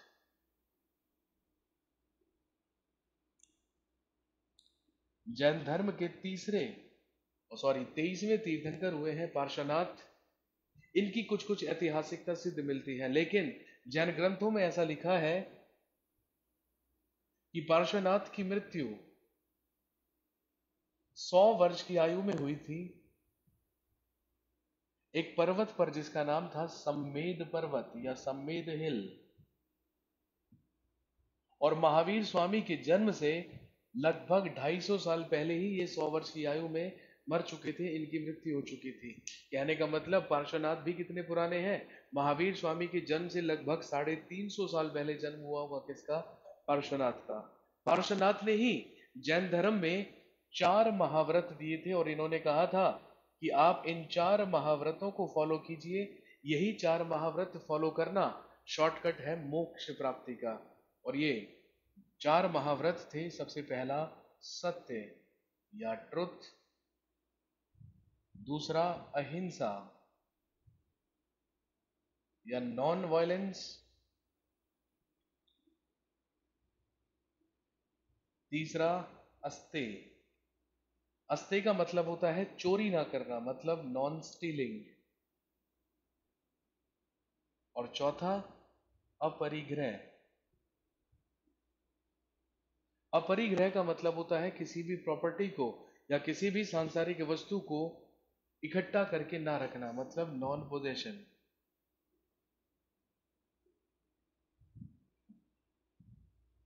ये 4 महाव्रत दिए पार्श्वनाथ ने और कहा कि आप इन 4 महाव्रतों को फॉलो कीजिए और यही मोक्ष प्राप्ति का सबसे सरल मार्ग होगा। सत्य, अहिंसा, अस्तेय और अपरिग्रह। हमेशा सच बोलिए, हमेशा हिंसा का पालन कीजिए, कभी भी चोरी ना कीजिए, और संसार की किसी भी, है ना, सांसारिक वस्तु को या किसी भी संपत्ति प्रॉपर्टी को इकट्ठा करके ना रखें। जितनी वस्तु की आवश्यकता हो केवल उतनी अपने पास रखें, बाकी सबका दान कर दें। लेकिन जैन धर्म का वास्तविक संस्थापक, एक्चुअल फाउंडर माना गया किसको? महावीर स्वामी को, जो जैन धर्म के 24 तीर्थंकरों में सबसे अंतिम या 24वें तीर्थंकर थे। तो हम ध्यान रखेंगे, the actual founder of Jainism was Mahavir Swami.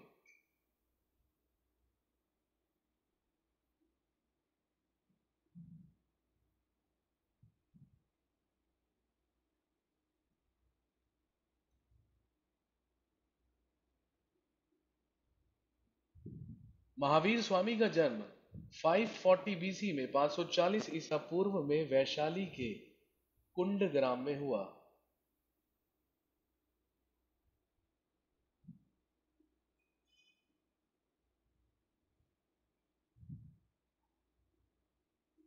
Mahavir Swami was born in 540 BC in Kundagram Vaishali. Vaishali के कुंडग्राम में जन्म हुआ था किसका?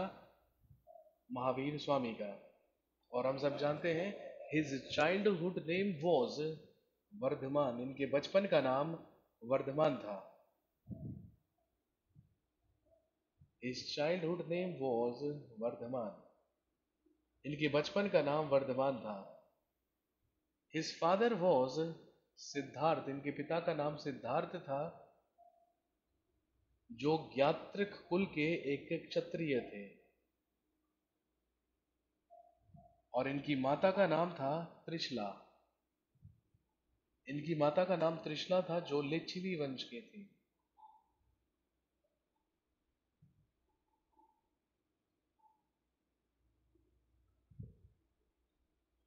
इनकी पत्नी का नाम था यशोदा। और इनकी एक बेटी थी, इनकी एक पुत्री थी, जिसका नाम था, कुछ ग्रंथों में इनकी पुत्री का नाम लिखा हुआ मिलता है अणोजा, और कुछ में लिखा हुआ मिलता है प्रियदर्शना।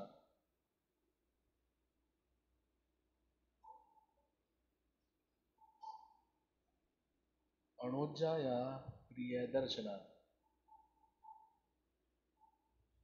और इनके एक दामाद थे, जो इनके एनलाइटमेंट होने के बाद इनके सबसे फर्स्ट डिसाइपल बनेंगे, इनके प्रथम शिष्य बनेंगे। इनका नाम था Jamali. His son-in-law was Jamali. That is the personal information about Mahavir Swami. हाँ, चलिए ब्रेक लेते हैं थोड़ी देर, और ब्रेक के बाद है ना कंटिन्यू करते हैं विद जैनिज्म।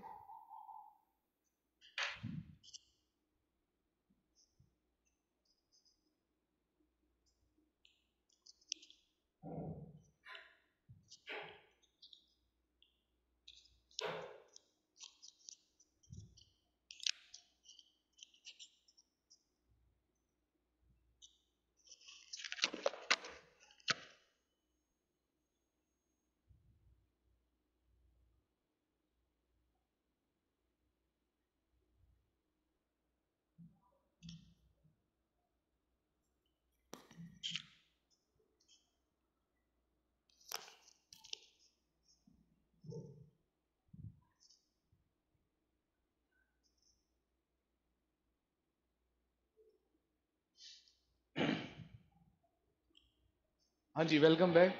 मेरी आवाज और वीडियो एकदम क्लियर है? सबसे पहले जल्दी से बताएं, फिर मैं आगे बढ़ता हूँ।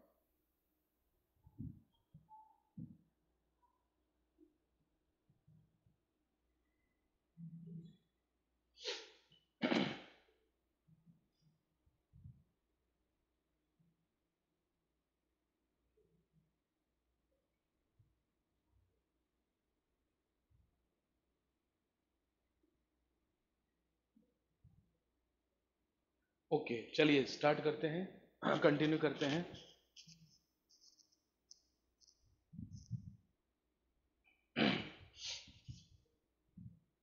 महावीर स्वामी, इनके बारे में पर्सनल डिटेल्स हमने पढ़ ली हैं।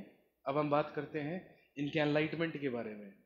कहानी कुछ कुछ सिमिलर है बुद्धिज्म से। जैसे हमने बुद्धिज्म में पढ़ा था कि सिद्धार्थ ने 29 वर्ष की आयु में बिना किसी को घर पे बताए आधी रात को गृह त्याग किया था। बिल्कुल ऐसे ही इन्होंने 30 वर्ष की आयु में गृह त्याग किया था, लेकिन चुपचाप नहीं, बल्कि अपने बड़े भाई नंदीवर्धन से आज्ञा लेकर। At the age of 30 years Vardhaman left his home by taking permission from his elder brother Nandivardhan. 30 वर्ष की आयु में इन्होंने अपने बड़े भाई नंदीवर्धन से आज्ञा लेकर गृह त्याग किया, और ये भी सन मुंडवाकर सन्यासी रूप धारण करके एनलाइटमेंट की खोज में निकले। और जब ये एनलाइटमेंट की खोज में निकले तो इनकी मुलाकात सबसे पहले एक व्यक्ति से हुई, जिसका नाम था मखली गोशाल। इनकी सबसे पहले मुलाकात एक व्यक्ति से हुई जिसका नाम मखली गोशाल था। ये मखली गोशाल इनकी बातों से बेहद प्रभावित हुआ और इन्हीं के साथ रहने लगा। 6 साल तक मखली गोशाल वर्धमान के साथ रहा, लेकिन 6 साल के बाद इनका साथ छोड़कर चला गया, और मखली गोशाल ने एक नए धर्म की स्थापना की, जिसे हम कहते हैं आजीविका कम्युनिटी। मखली गोशाल ने ही आजीविका कम्युनिटी या आजीवक संप्रदाय धर्म की स्थापना की थी।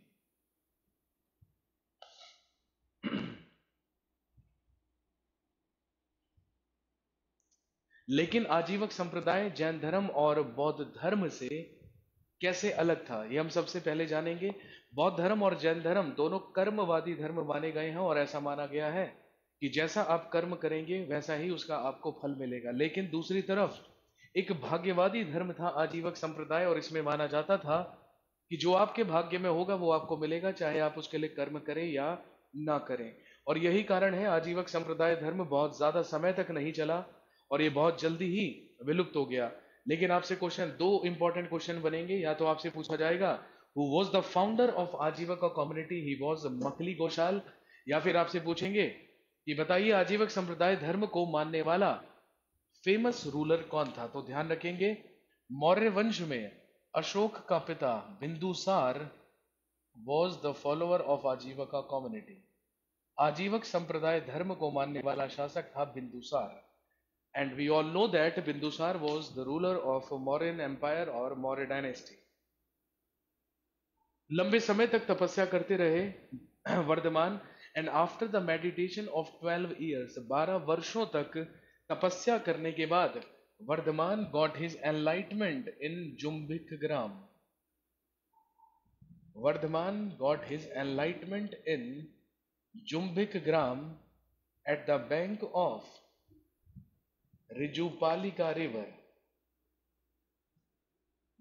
12 वर्षों तक तपस्या करने के बाद इन्हें जुम्बिक ग्राम में रिजुपालिका नदी के तट पर महाज्ञान की प्राप्ति हुई। बौद्ध धर्म में हमने महाज्ञान प्राप्ति को या एनलाइटमेंट को कहा था निर्वाणा या निर्वाण, लेकिन यहां पर जैनिज्म में, जैन धर्म में महाज्ञान प्राप्ति को या एनलाइटमेंट को कहा गया है Kaivalya. That incident is known as Kaivalya.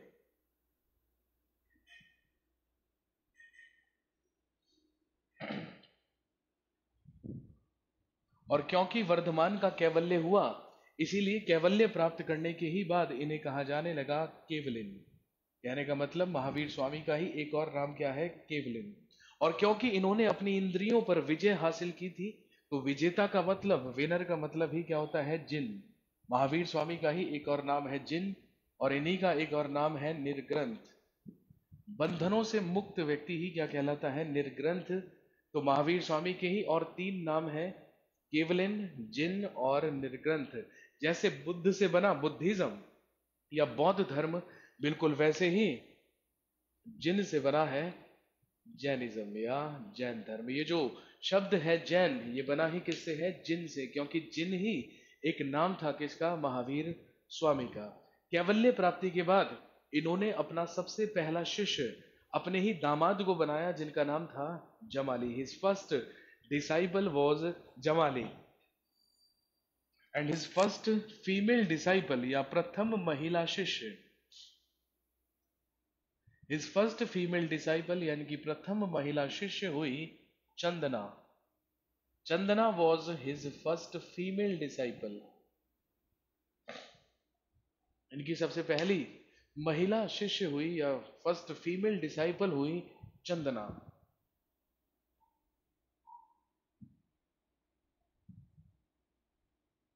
Mathura was the main center of Jainism in ancient period। प्राचीन काल में मथुरा ही जैन धर्म का सबसे प्रमुख केंद्र हुआ करता था, और सबसे ज्यादा जैनिज्म का प्रचार और प्रसार ही कहां पर हुआ करता था, मथुरा में हुआ करता था। महावीर स्वामी ने मगध में जैन धर्म का प्रचार करने के लिए अपने 11 सबसे खास शिष्यों को नियुक्त किया था, अपॉइंट किया था, और इनके ये 11 डिसाइपल्स, 11 शिष्य कहलाते थे महावीर स्वामी के 11 गणधर। इन्हें कहा जाता था 11 गंधराज ऑफ महावीर स्वामी। इन्होंने अपने 11 डिसाइपल्स को मगध में जैन धर्म का प्रचार करने के लिए अपॉइंट किया था, और इनसे कहा था कि आप ही 11 लोग मेरी मृत्यु के बाद जैन धर्म के क्या बनेंगे, उत्तराधिकारी बनेंगे, और आप ही रिस्पॉन्सिबल होंगे जैनिज्म को फैलाने के लिए, उसका प्रचार करने के लिए, कहां पर, मगध में। लेकिन अनफॉर्चुनेटली ऐसा नहीं हुआ। महावीर स्वामी के जीवित रहते ही इनके 11 गणधरों में से एक एक करके 10 गणधरों की क्या हो गई, डेथ, और जीवित बचा सिर्फ एक गणधर। आपसे क्वेश्चन पूछेंगे कि महावीर स्वामी की डेथ के बाद जीवित बचने वाला इकलौता गणधर कौन था? He was Arya Sudharman.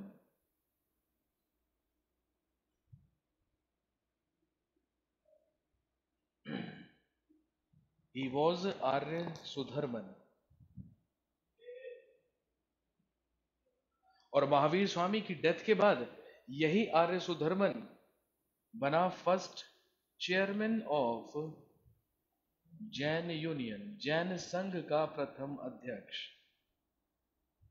यही आगे चलकर जैन संघ का प्रथम अध्यक्ष बना और first chairman of Jain union, Arya Sudharman. In 468 BC, in 468 BC, Mahavir Swami was died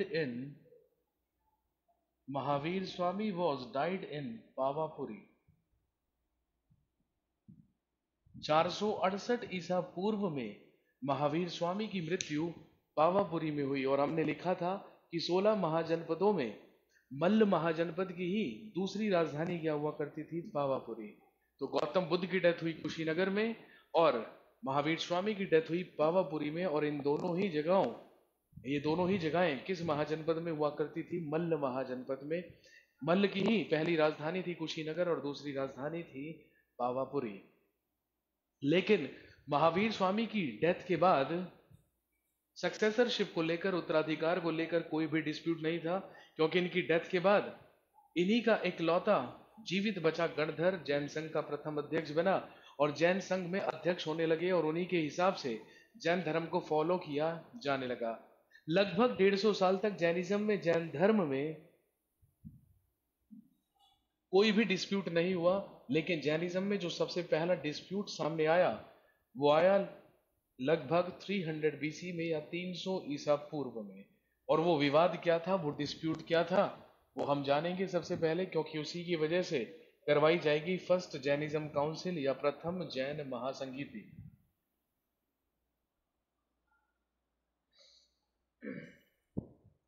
Mahavir Swami की डेथ के लगभग 150 साल के बाद इन अबाउट 300 बीसी, 300 बीसी में, 300 ईसा पूर्व में मगध में जैन धर्म का प्रचार कर रहे थे महावीर स्वामी के सबसे फेमस फॉलोवर्स, जिनके नाम थे स्थूलभद्र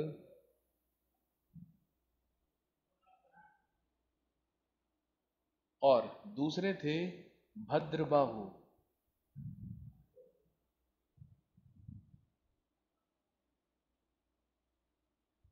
300 बीसी में मगध में जमकर जैनिज्म का प्रचार चल रहा था और वो जैनिज्म का प्रचार कर रहे थे स्थूलभद्र और भद्रबाहु नाम के दो जैन भिक्षुक, जिन्हें सबसे फेमस फॉलोअर्स माना जाता है किसका? महावीर स्वामी का।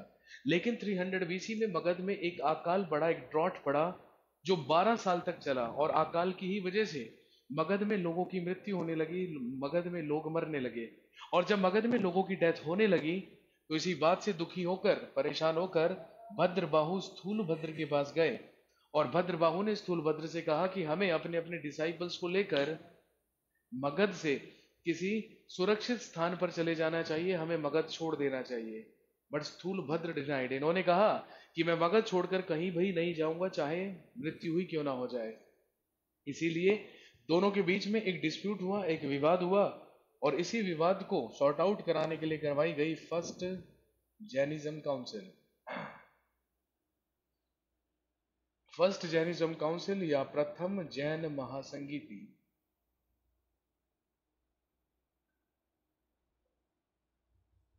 जिसका आयोजन करवाया गया 300 बीसी में and the place was Pataliputra. इसका आयोजन पाटलिपुत्र में करवाया गया और इसका आयोजन करवाने वाला रूलर था चंद्रगुप्त मौर्य। और हम सब जानते हैं Chandragupta Maurya was the ruler of Maurya dynasty. Maurya वंश की स्थापना ही किसने की थी? चंद्रगुप्त मौर्य ने की थी। उस समय मगध का शासक हुआ करता था चंद्रगुप्त मौर्य। नमन प्रताप सिंह जी गोशाल, मैंने आपको बताया कि जब एनलाइटमेंट के लिए निकले थे वर्धमान तो इनकी सबसे पहले मुलाकात मखली गोशाल से हुई थी और मखली गोशाल ही इनकी बातों से प्रभावित होकर इनके साथ रहने लगा था। वो बेसिकली इनका शिष्य था, लेकिन एनलाइटमेंट से पहले इनका सबसे पहला शिष्य था।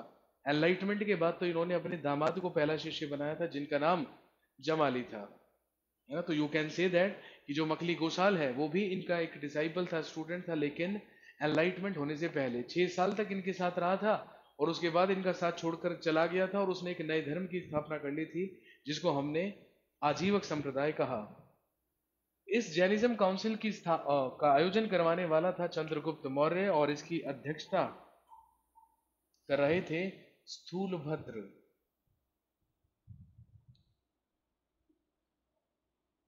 इसकी अध्यक्षता की थी स्थूलभद्र ने, और एक इंपॉर्टेंट काम इस काउंसिल में हुआ था, ध्यान रखेंगे। Jainism was divided into 2 communities. Jain धर्म 2 समुदायों में विभाजित हुआ, एक कहलाए श्वेतांबराज और एक कहलाए दिगंबराज। श्वेतांबर और दिगंबर में विभाजित हुए जैन धर्म के लोग, और जैनिज्म में भी 2 कम्युनिटीज बन गई, एक कहलाए श्वेतांबर जैन और एक कहलाए दिगंबर जैन। स्थूलभद्र मगध को छोड़कर नहीं गए, स्थूलभद्र मगध में ही रहे, और इन्हीं के फॉलोअर्स कहलाते हैं श्वेतांबर।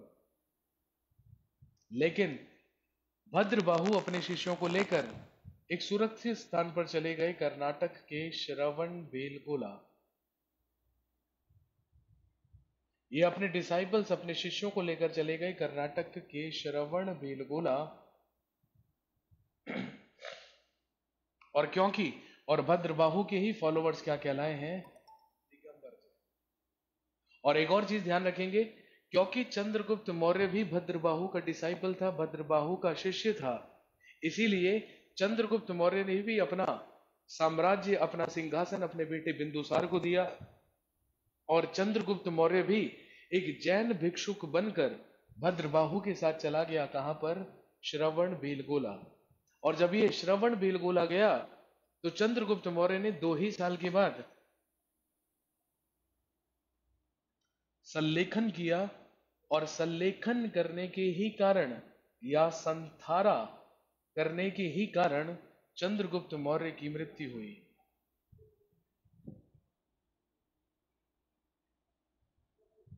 चंद्रगुप्त मौर्य की डेथ श्रवणबेलगोला कर्नाटक में हुई थी, क्योंकि इसने संलेखन किया था या संथारा। जैन धर्म में एक प्रथा होती है, जो जैन भिक्षुक उपवास रख लेते हैं, खाना पीना छोड़कर मौन व्रत धारण कर लेते हैं, और उपवास रखकर ही, भूखे प्यासे रहकर ही जिनकी मृत्यु हो जाती है, उन्हें मोक्ष की प्राप्ति हो जाती है। ऐसा मत है किसमें? जैनिज्म में या जैन धर्म में। तो उपवास रखकर मृत्यु को प्राप्त हो जाना ही जैन धर्म में क्या कहलाता है? संलेखन या संथारा। ये क्रिया आज भी होती है, ये प्रोसेस आज भी होता है। जो जैन भिक्षुक होते हैं वो अपने जीवन के अंतिम समय में संलेखन या संथारा से ही अपने प्राण त्याग देते हैं, और ऐसे ही प्राण त्यागे थे किसने? चंद्रगुप्त मौर्य ने। कहां पर? कर्नाटक के श्रवणबेलगोला में। अब हम बात करेंगे श्वेतांबरों की और दिगंबरों की। क्या वीडियो क्लियर आ रहा है आपके पास? अम्बेश गुप्ता जी, क्या आपको वीडियो बिल्कुल साफ दिखाई दे रहा है? अगली चीज जो ध्यान रखेंगे, डिफरेंसेस बिटवीन श्वेतांबराज एंड दिगंबराज। श्वेतांबरों और दिगंबरों में फर्क क्या है, अंतर क्या है? श्वेतांबर महावीर स्वामी की टीचिंग्स को फॉलो करते हैं, लेकिन दिगंबर केवल भद्रबाहु की शिक्षाओं को मानते हैं। जो श्वेतांबर भिक्षुक होते हैं वो हमेशा श्वेत वस्त्र धारण करते हैं, दे वियर व्हाइट क्लोथ्स, लेकिन जो दिगंबर भिक्षुक होते हैं वो वस्त्र धारण नहीं करते, they do not wear clothes. Shvetambar ऐसा मानते हैं कि महावीर स्वामी विवाहित थे, ही वॉज मैरिड, और दिगंबर ऐसा मानते हैं कि वो अविवाहित थे, ही वॉज नॉट मैरिड। और सबसे बड़ा डिफरेंस जो श्वेतांबर और दिगंबर के अंडरस्टैंडिंग में है, जो उनकी मान्यताओं में है, वो ये कि जैन धर्म के 19वें तीर्थंकर हुए थे मल्लीनाथ। जैन धर्म के 19वें तीर्थंकर मल्लीनाथ थे। तो मल्लीनाथ पर भी थोड़ा सा डिस्प्यूट है, थोड़ा सा विवाद है, जो श्वेतांबर और दिगंबरों के बीच में है। श्वेतांबर ऐसा मानते हैं कि जो 19वें तीर्थंकर मल्लीनाथ थे, शी वॉज अ फीमेल, वो एक स्त्री थे। लेकिन दिगंबर ऐसा मानते हैं कि नहीं, जो मल्लीनाथ थे वो क्या थे? पुरुष थे, क्योंकि स्त्रियों का प्रवेश है ना पूरी तरीके से वर्जित है दिगंबरों के अनुसार। दिगंबर जैन में स्त्रियों को जैन भिक्षुक नहीं बनाया जाता, केवल श्वेतांबरों में ही स्त्रियों को क्या दिया जाता है, प्रवेश दिया जाता है। और यही सबसे इंपॉर्टेंट डिफरेंस है श्वेतांबरों और दिगंबरों में। इसके बाद दूसरी बार जैनिज्म काउंसिल जैन महासंगीति का आयोजन 6th सेंचुरी में करवाया गया, जब कुछ रिफॉर्म्स, कुछ सुधार करने की जरूरत पड़ी, किसमें, जैनिज्म में। इसके बाद हम बात करेंगे सेकंड जैनिज्म काउंसिल की या द्वितीय जैन महासभा की। सेकंड जैनिज्म काउंसिल या द्वितीय जैन महासभा, और इसका आयोजन करवाया गया 513 ईस्वी में, इन 6th सेंचुरी। इसका आयोजन करवाया गया था गुजरात के वल्लभी में, इन वल्लभी गुजरात।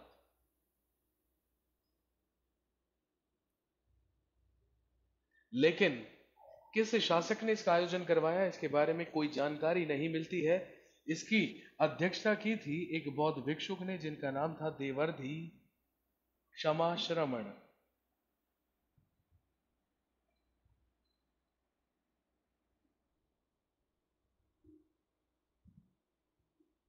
देवर्धि क्षमाश्रमण।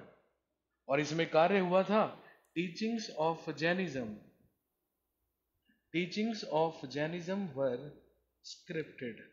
जैन धर्म की शिक्षाओं को, जैन धर्म की शिक्षाओं को लिपिबद्ध किया गया।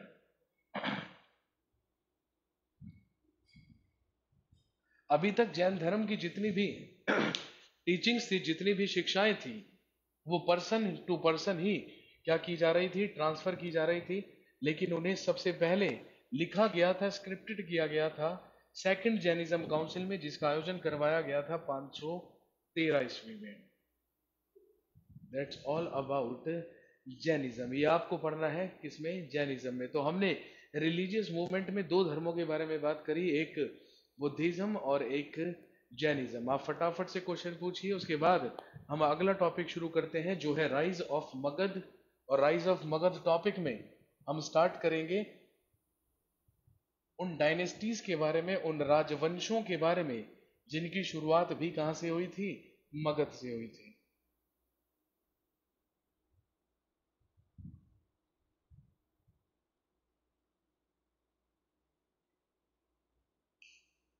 अगला टॉपिक जो हमारे पास रहेगा वो है राइज ऑफ मगध।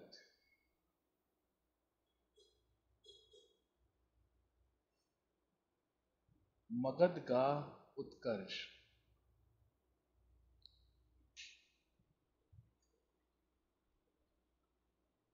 सूत्र है जो मैंने बताया था, जहां से हमें 16 महाजनपदों के बारे में जानकारी मिली थी। और एक इसका लिटरेरी सोर्स होता है कल्प सूत्र। भद्रबाहु ने ही एक धार्मिक पुस्तक, एक ग्रंथ लिखा था जिसका नाम कल्प सूत्र है। उससे भी हमें जैनिज्म के बारे में जानकारी मिलती है। और भी बहुत सारे ग्रंथ हैं जैन धर्म के जहां से हमें जानकारी मिलती है किसके बारे में, जैनिज्म के बारे में।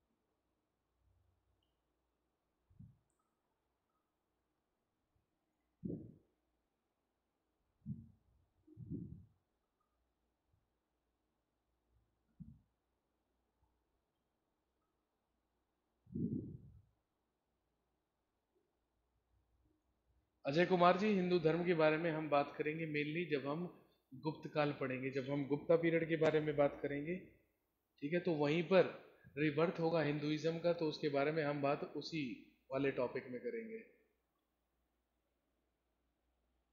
पार्श्वनाथ द्वारा दिए गए जो 4 महाव्रत थे, है ना, उन्हीं में 5वां महाव्रत महावीर स्वामी ने जोड़ा था, जो ब्रह्मचर्य है। नमन प्रताप सिंह जी, है ना, ये जो 5वां है ना आप बता रहे हैं महावीर स्वामी के द्वारा जोड़ा गया ब्रह्मचर्य है, ये 5वां महाव्रत था।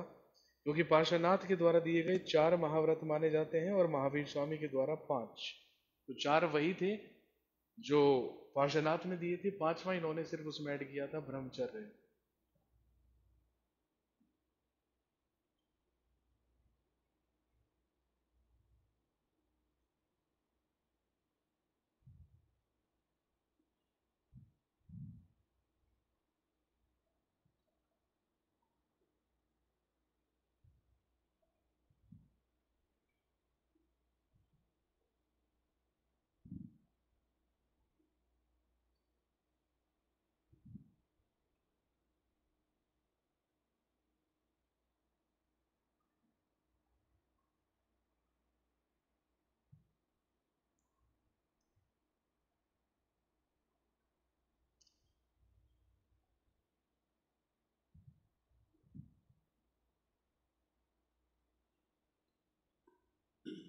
भगवती सूत्र को स्थूलभद्र, जो भगवती सूत्र है उसकी रचना स्थूलभद्र ने की थी, और जो कल्प सूत्र है उसकी रचना भद्रबाहु के द्वारा की गई थी।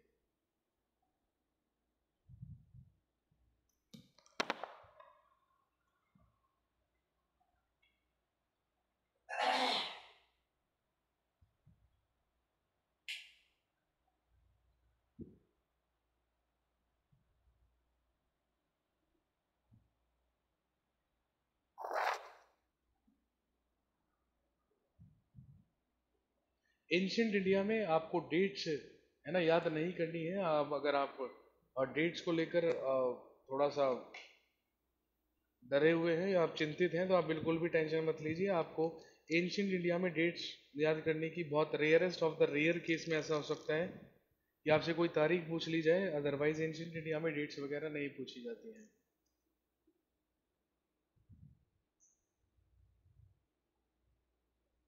जो डेट्स है ना, उनकी इम्पोर्टेंस थोड़ी सी बढ़ जाती है कहाँ पर, मॉडर्न इंडिया में। जब हम आधुनिक भारत पढ़ेंगे, मॉडर्न इंडिया पढ़ेंगे, तो उसमें थोड़ी सी ज़्यादा इंपॉर्टेंस रहेगी डेट्स की। यहाँ पर हमें डेट्स याद करने की जरूरत नहीं है। चलिए let's start the next topic, that is rise of Magadh. और राइज ऑफ मगध में हम 7 डायनेस्टीज के बारे में बात करेंगे, 7 राजवंशों के बारे में बात करेंगे। और सबसे पहले हम शुरू करते हैं मगध की सबसे पहली डायनेस्टी जो कहलाती है हर्यंका dynasty.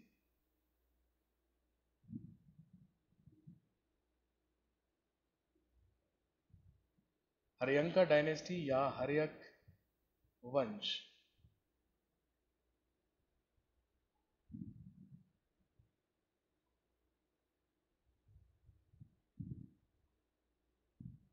And the first capital of Magad was, or the Haryanka dynasty was, Rajgrihi.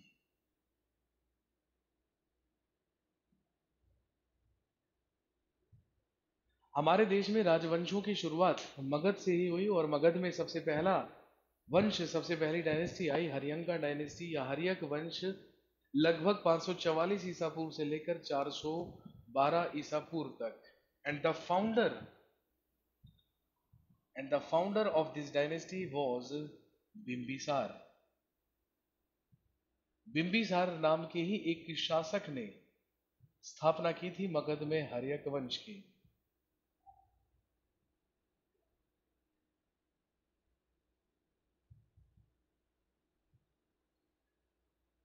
Bimbisara was the founder of Haryanka dynasty in Magadh. Magadh में बिंबिसार ने ही हर्यक वंश की स्थापना की थी। And he was contemporary to Gautam Buddha, और ये गौतम बुद्ध का समकालीन था। ऑब्वियसली होगा क्योंकि हम सब जानते हैं ये 544 बीसी के लगभग मगध का शासक बना था, और उधर 563 बीसी में जन्म हुआ था किसका, गौतम बुद्ध का। He was contemporary to Gautam Buddha, और इसने सबसे पहला काम क्या किया, ही अटैक्ड एंड कॉन्कर्ड अंग। इसने सबसे पहले अंग पर आक्रमण करके उसे मगध साम्राज्य में मिलाया। हम सब जानते हैं 16 महाजनपदों में ही एक महाजनपद था मगध, जहां से इस वंश की, इस राजवंश की शुरुआत हुई थी। और इसने अंग पर आक्रमण करके अंग को जीतकर मगध साम्राज्य में मिला लिया था। अंग की राजधानी हुआ करती थी Champanagari. He got married to Kosala Devi. इसने कोसल देवी के साथ विवाह किया। He got married to Kosala Devi इसने कोसल देवी के साथ विवाह किया था। कोसल महाजनपद की ही राजकुमारी हुआ करती थी कोसल देवी, जिससे शादी हुई थी बिंबिसार की, और कोसल देवी के ही भाई कोसल के राजा प्रसेनजीत ने, कोसल देवी का भाई हुआ करता था राजा प्रसेनजीत, और इसी प्रसेनजीत ने दहेज में बिंबिसार को दिया था Kashi. He got Kashi in dowry from Prasenjit. इसे दहेज में प्रसेनजीत से काशी प्राप्त हुआ। और हम सब जानते हैं कि काशी की राजधानी ही क्या हुआ करती थी, वाराणसी। कहने का मतलब अब मगध साम्राज्य में दो और महाजनपदों को ऐड कर लिया गया था अंग को जीतकर, और काशी को मिल गया था दहेज में। बिंबिसार से आने वाला सबसे इंपॉर्टेंट सवाल है कि बिंबिसार का एक राजवैद्य हुआ करता था, एक रॉयल फिजिशियन हुआ करता था जिसका नाम था जीवक। और अपने ही राजवैद्य या रॉयल फिजिशियन जीवक को बिंबिसार ने भेजा था अवंती के राजा का इलाज करने के लिए। उस समय अवंती का राजा हुआ करता था चंड प्रद्योत। अवंती के राजा चंड प्रद्योत का इलाज करने के लिए ही बिंबिसार ने अपने राजवैद्य जीवक को अवंती भेजा था, क्योंकि Chand Pradyot was suffering from jaundice, क्योंकि चंड प्रद्योत को पीलिया हुआ था। और आपको याद होगा 16 महाजनपदों में एक महाजनपद था अवंती, जिसकी उत्तरी राजधानी उज्जैन थी और दक्षिणी राजधानी माहिष्मती। उसी अवंती के राजा चंड प्रद्योत का इलाज करने के लिए भेजा गया था बिंबिसार के राजवैद्य को, जिसका नाम था जीवक, क्योंकि इसे पीलिया हुआ था, ये पीलिया ग्रस्त था। He was suffering from jaundice. Bimbisara की हत्या इसी के बेटे ने की। कहने का मतलब हमारे इतिहास के सबसे पहले राजवंश के सबसे पहले राजा की हत्या उसी के बेटे के द्वारा की गई। बिंबिसार की हत्या करके इसका बेटा ही अर्यक वंश का अगला शासक बना, जिसका नाम था अजात शत्रु। बिंबिसार को मारकर इसी का बेटा सिंहासन पर बैठा था, जिसका नाम था अजात शत्रु।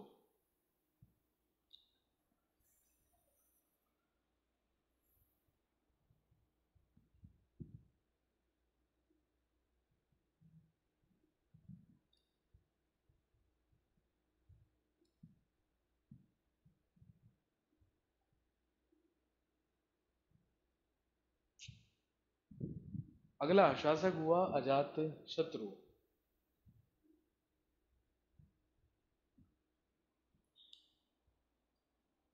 सबसे ही पहला सवाल आपसे पूछेंगे कि बताइए गौतम बुद्ध और महावीर स्वामी दोनों की मृत्यु एक ही रूलर के शासनकाल में हुई थी, वो रूलर कौन था? तो हम सब जानते हैं 483 बीसी में डेथ हुई थी गौतम बुद्ध की, और 468 बीसी में डेथ हुई थी महावीर स्वामी की, और वो दोनों ही रूलिंग पीरियड किसके हैं? अजात शत्रु के। तो we can say that both Gautam Buddha and Mahavir Swami was died in the ruling period of Ajatashatru. अजात शत्रु के ही शासनकाल में गौतम बुद्ध भी और महावीर स्वामी की भी मृत्यु हुई थी।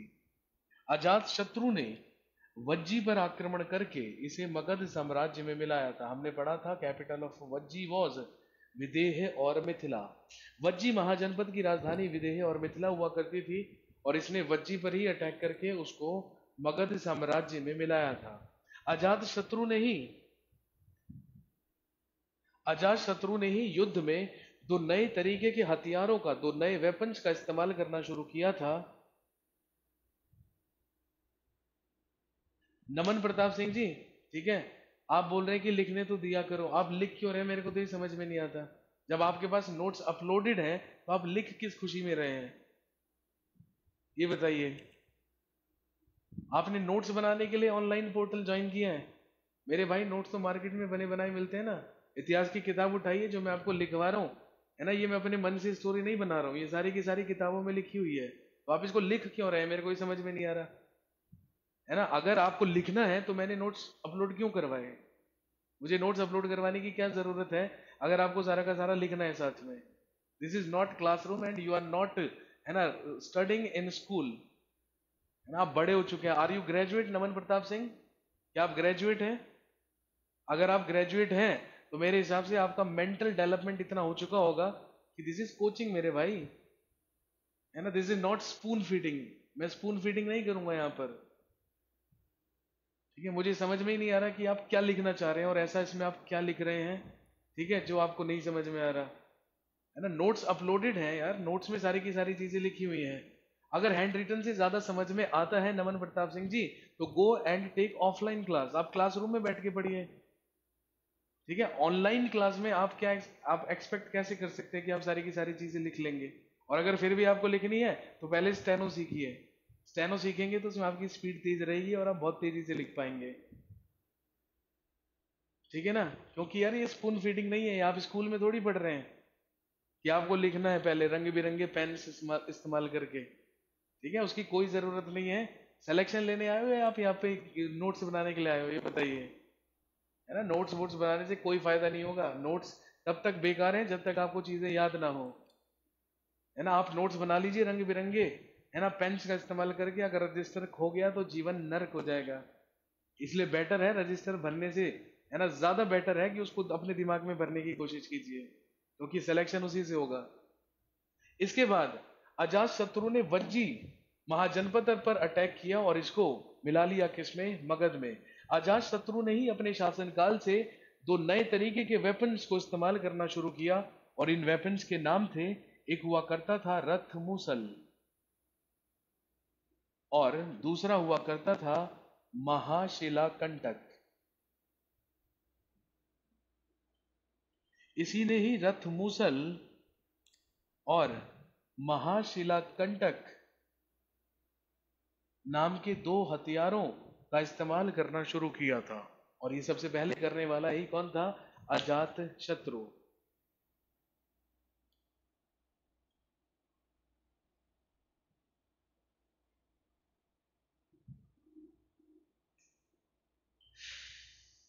अगली चीज अजात शत्रु से इंपॉर्टेंट, हम सब जानते हैं अजात शत्रु ने ही 483 बीसी में फर्स्ट बुद्धिस्ट काउंसिल का आयोजन करवाया था। क्योंकि हम सब जानते हैं 483 बीसी में ही डेथ हुई थी किसकी? गौतम बुद्ध की। और जिस वर्ष गौतम बुद्ध की मृत्यु हुई थी, उसी वर्ष अजात शत्रु ने 483 बीसी में प्रथम बौद्ध महासभा का आयोजन करवाया, और बुद्ध के शरीर के अवशेषों पर 8 स्तूपों का भी निर्माण करवाया। किसने? अजात शत्रु ने। लेकिन अजात शत्रु के साथ भी वही हुआ जो बिंबिसार के साथ हुआ था। बिंबिसार की हत्या उसके पुत्र अजात शत्रु ने की थी, तो अजात शत्रु की हत्या उसके पुत्र उदयन ने की, और अजात शत्रु की हत्या करके अगला शासक बना उदयन। अगला शासक बना उदयन, जिसने अजात शत्रु को मारकर सिंहासन हासिल किया। बलबीर यादव जी, बिल्कुल, as per my notes Rajendra Prasad is known as Ajatashatru. देखिए, अजात शत्रु का मतलब होता है जिसका कोई भी शत्रु न जन्मा हो, वो व्यक्ति कहलाता है Ajatashatru. This is the meaning of Ajatashatru. तो मॉडर्न इंडिया की ग्रेट पर्सनैलिटी हमारे डॉक्टर राजेंद्र प्रसाद कहलाते थे अजात शत्रु, क्योंकि उनका कोई भी शत्रु नहीं था। और रिसेंटली हम सब जानते हैं डेथ हुई है श्री अटल बिहारी वाजपेयी की, तो श्री अटल बिहारी वाजपेयी को भी क्या कहा जाता था? अजात शत्रु, क्योंकि सब लोग उनकी इज्जत करते थे, कोई भी उनका शत्रु नहीं था। तो अजात शत्रु का मतलब है जिसका कोई भी शत्रु ना जन्मा हो। अजात शत्रु की हत्या करके इसी का पुत्र अगला शासक बना, जिसका नाम था उदयन।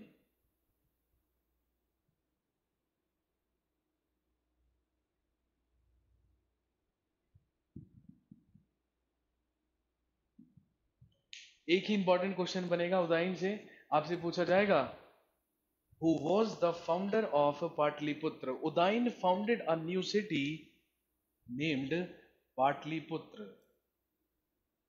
उदयन ने ही पाटलिपुत्र नामक शहर की स्थापना की थी। हम सब जानते हैं बिहार की राजधानी है पटना, और पटना का ही पुराना नाम क्या है? पाटलिपुत्र। पाटलिपुत्र को बसाया था उदयन ने ही, जो हर्यक वंश का राजा था। बाद में इसका नाम पटना तो किसने रखा था? शेरशाह सूरी ने। शेरशाह सूरी ने इस जगह को पटना के नाम से दोबारा बसाया था, but initially that was known as Pataliputra और पाटलिपुत्र। इसने पाटलिपुत्र नामक शहर की स्थापना की और अपनी राजधानी को राजगृह से शिफ्ट कर लिया। कहां पर? पाटलिपुत्र। इसीलिए मैंने आपको लिखवाया था मगध की दूसरी राजधानी ही क्या बनी थी? Pataliputra. Pataliputra was second capital of Magadh. Udayan के बाद इस वंश में और 3 शासक हुए। उदयन के बाद राजा बना अनिरुद्ध नाम का रूलर।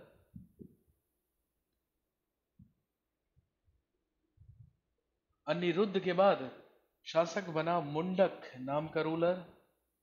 बट आपको सिर्फ याद रखना है किसका नाम, आपसे पूछा जाएगा who was the last ruler of Haryanka dynasty, Haryak वंश का अंतिम शासक कौन था। तो ध्यान रखेंगे नाग दशक।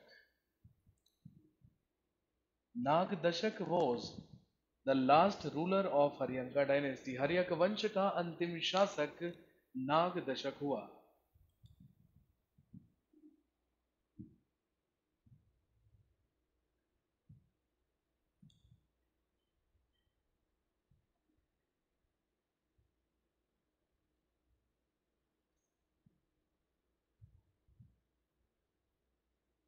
इसके बाद नाग दशक का ही एक प्रधानमंत्री हुआ करता था। ध्यान रखेंगे मगध साम्राज्य में या मगध में प्रधानमंत्री को कहा जाता था महामात्य। प्रधानमंत्री कहलाते थे महामात्य और मंत्रियों को कहा जाता था मात्य। नाग दशक का ही एक महामात्य या प्रधानमंत्री हुआ करता था जिसका नाम था शिशुनाग। उसी शिशुनाग ने नाग दशक की हत्या की और मगध में एक और राजवंश की स्थापना की अपने ही नाम से, जिसको हम क्या कहते हैं, शिशुनाग डायनेस्टी या शिशुनाग वंश।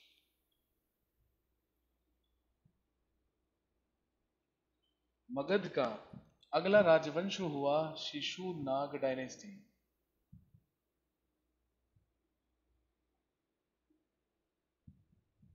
या शिशुनाग वंश।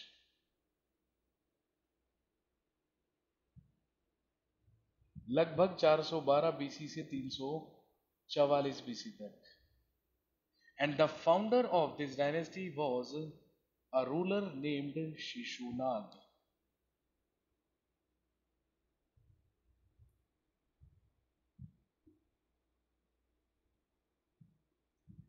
शिशुनाग वंश की स्थापना की थी शिशुनाग नाम के शासक ने, और इसने सबसे पहला काम क्या किया, he attacked on Avanti and destroyed Pradyota dynasty. इसने अवंती पर आक्रमण करके प्रद्योत वंश का अंत किया। हमने अभी पढ़ा था कि अवंती का राजा चंड प्रद्योत हुआ करता था, जो प्रद्योत वंश का राजा था। उसी अवंती पर अपने समय में अटैक किया था किसने, शिशुनाग ने, और इसने अवंती को भी मिला लिया था किसमें, मगध में, क्योंकि अब मगध का ही दायरा क्या हो रहा था और विस्तृत हो रहा था। और दूसरा काम शिशुनाग ने किया, he shifted his capital from Pataliputra to Vaishali. इसने अपनी राजधानी को पाटलिपुत्र से वैशाली स्थानांतरित किया और मगध की तीसरी राजधानी बनी वैशाली। शिशुनाग का उत्तराधिकारी इसका बेटा हुआ जिसका नाम था कालाशोक।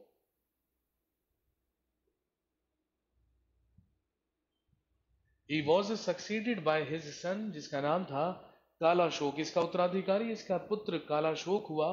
और हमने पढ़ा था कि इसी कालाशोक ने in 383 BC Kalashoka organized second Buddhist council in Vaishali. Kalashoka ने ही 383 ईसा पूर्व में दूसरी बौद्ध महासभा का आयोजन करवाया था, जिसमें स्थावीर और महासंघिक में बटे थे बौद्ध धर्म के फॉलोवर्स। और कालाशोक ने दूसरा काम क्या किया, he again shifted his capital from Vaishali to Pataliputra. ये दोबारा से अपनी राजधानी वैशाली से कहां लेकर चला गया, पाटलिपुत्र।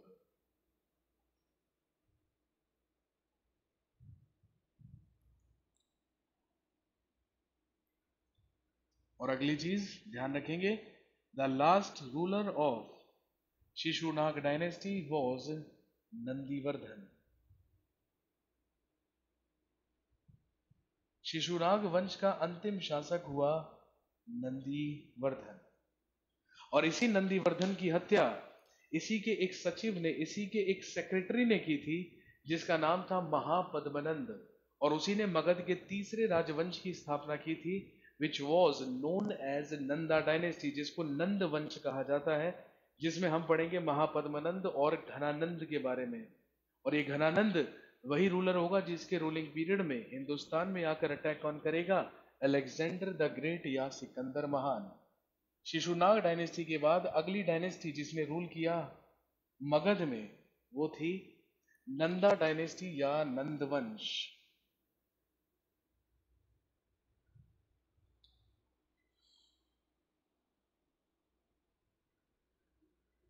नंदा डायनेस्टी या नंदवंश।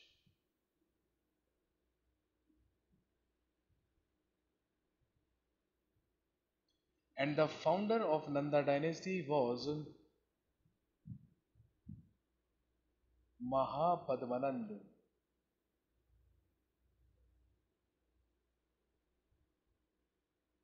नंद वंश की स्थापना महापद्मनंद के द्वारा की गई। महापद्मनंद के बारे में भी जानकारी हमें ज्यादातर जैन और बौद्ध ग्रंथों से ही प्राप्त होती है और उन्हीं मान्यताओं के अनुसार, उन्हीं ग्रंथों के अनुसार ऐसा माना गया है कि महापद्मनंद ने ही नंद वंश की स्थापना की थी मगध में, जो मगध का तीसरा राजवंश था। और इसके उत्तराधिकारी इसके 8 बेटे थे। इसके 8 बेटे थे जो इसके बाद एक एक करके सिंहासन पर बैठे थे। लेकिन इस वंश का अंतिम और सबसे महान शासक इसका 8वां बेटा हुआ करता था, जिसको हम घनानंद के नाम से जानते हैं। The last and the greatest ruler of this dynasty was his 8th सन। इस वंश का अंतिम और सबसे महान शासक इसका 8वां बेटा था, जिसका नाम था घनानंद।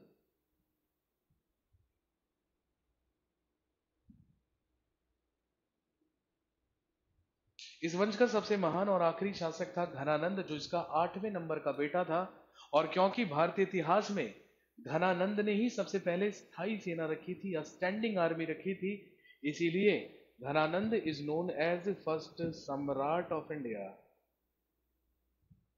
इसी को कहा जाता है भारत का प्रथम सम्राट, क्योंकि इसी ने सबसे पहले इतिहास में स्थायी सेना रखी थी या स्टैंडिंग आर्मी रखी थी। घनानंद के ही रूलिंग पीरियड में इन 326 BC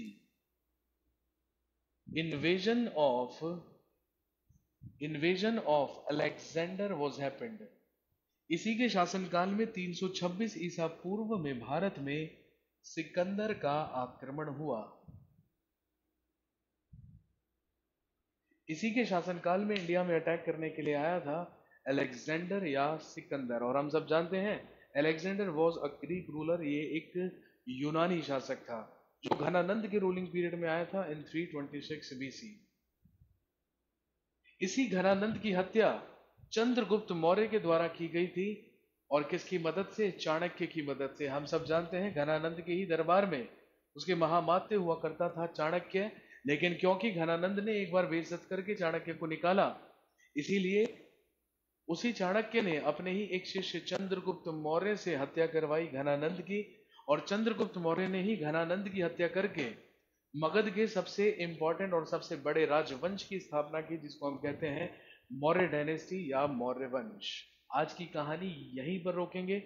जब अगली बार मुलाकात होगी तो हम स्टार्ट करेंगे मौर्य डायनेस्टी के बारे में। और मौर्य डायनेस्टी शुरू होने से पहले हमारे देश पर जो 2 फॉरेनर इन्वेजन्स हुए थे या जो 2 विदेशी आक्रमण हुए थे, उनके बारे में हम डिस्कस करेंगे नेक्स्ट क्लास में। तो आज के लिए दोस्तों यहीं पर कहानी रोकेंगे। आप फटाफट से क्वेश्चन पूछिए, ठीक है? और नेक्स्ट 5 मिनट में तो उसके बाद हम रुखसत होते हैं यहाँ से।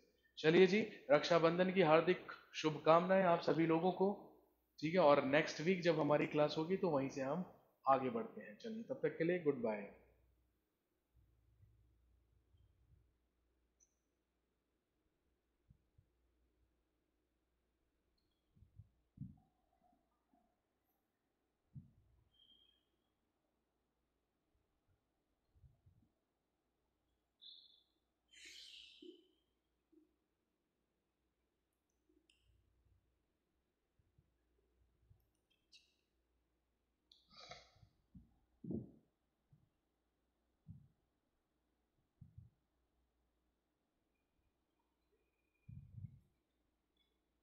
मैंने पिछली क्लास में आप लोगों को अपना नंबर दिया था, ठीक है? और मैंने आपसे कहा था कि जो नोट्स हैं, ठीक है, वो टॉप रैंकर्स की ही वेबसाइट में स्टडी मटेरियल सेक्शन में मिलेंगे। और अगर स्टडी मटेरियल सेक्शन में ना मिले, ठीक है, तो मैंने आपसे ये भी कहा था कि आप मुझे व्हाट्सएप कीजिएगा, मैं आपको जो नोट्स का PDF फाइल है वो पूरा का पूरा फॉरवर्ड कर दूंगा। तो मैं आपसे फिर एक बार रिपीट कर रहा हूँ, ठीक है, कि अगर आपको नोट्स चाहिए तो आप स्टडी मटेरियल सेक्शन में जाके लीजिए। अगर वहाँ पर नहीं मिलता है या वहाँ पर कुछ भी प्रॉब्लम होती है, ठीक है, तो आप मुझे मैसेज कीजिए और मैं आपको उसका PDF सेंड कर दूंगा।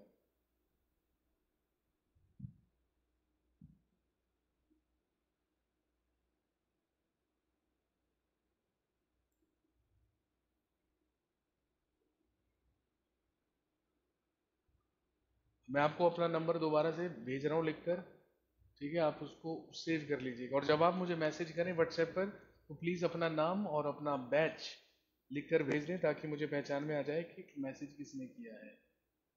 My number is 9873171837।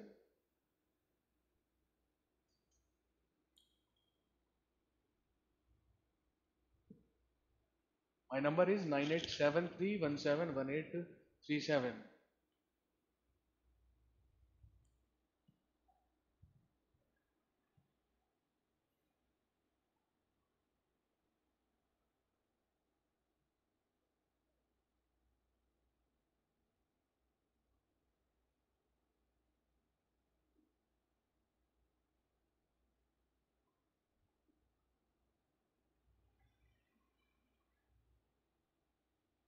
आप बैच कोड मत लिख कर भेजिए, आप बैच सिर्फ लिख कर भेजिएगा, अपना नाम और उसके आगे SSC gold bilingual, that's it. SSC gold bilingual is your batch. Naman Pratap Singh ji, questions without making points. देखिए, आपके पास नोट्स अपलोडेड हैं, ठीक है, और आपको मैंने बता दिया, और मैं हमेशा आपको बताकर जाता हूँ कि मैं अगली क्लास में क्या पढ़ाऊंगा, ठीक है। तो मैं आपको एक बेसिक सी अंडरस्टैंडिंग देता हूँ नमन प्रताप सिंह जी। आपको पता है कि अगली क्लास में हम मौर्य डायनेस्टी पढ़ेंगे, ठीक है, तो नोट्स निकाल कर सारे के सारे पॉइंट्स आपको जो भी बनाना है वो सब बना कर रखिएगा, और अगली बार जब मिलेंगे तो मुझसे क्वेश्चन आस्क कीजिएगा। बिल्कुल सही तरीका तो यही है।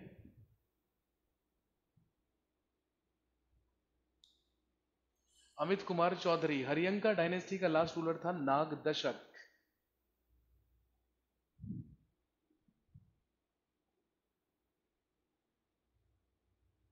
Nagdashak was the last ruler of Haryanka dynasty. मैंने अभी लिखा भी था बोर्ड पर, वही उसका अंतिम शासक। क्या चीज है वो? ओके, अभी अभी अभी एडमिन की तरफ से आपको एक लिंक भेजा गया जिसमें लिखा हुआ है attempt weekly test after this class, ठीक है। तो आप जैसे ही ये क्लास खत्म होगी तो आप इस लिंक पर जाकर आप टेस्ट दे सकते हैं। बेसिकली वीकली एक एक टेस्ट कंडक्ट करवाया जाता है ताकि आप उससे अपने आप को एनालाइज कर सकें कि अभी आपका स्कोर कितना है और आपको कितना और ज़्यादा बढ़ाना है। तो ये जो लिंक है आप इसे टेस्ट अटेम्प्ट कर सकते हैं। क्लास खत्म होने के बाद आप इस पर है ना टेस्ट दीजिएगा और देखिएगा कि आपका स्कोर कितना बनता है। Any other question regarding anything, please let me no.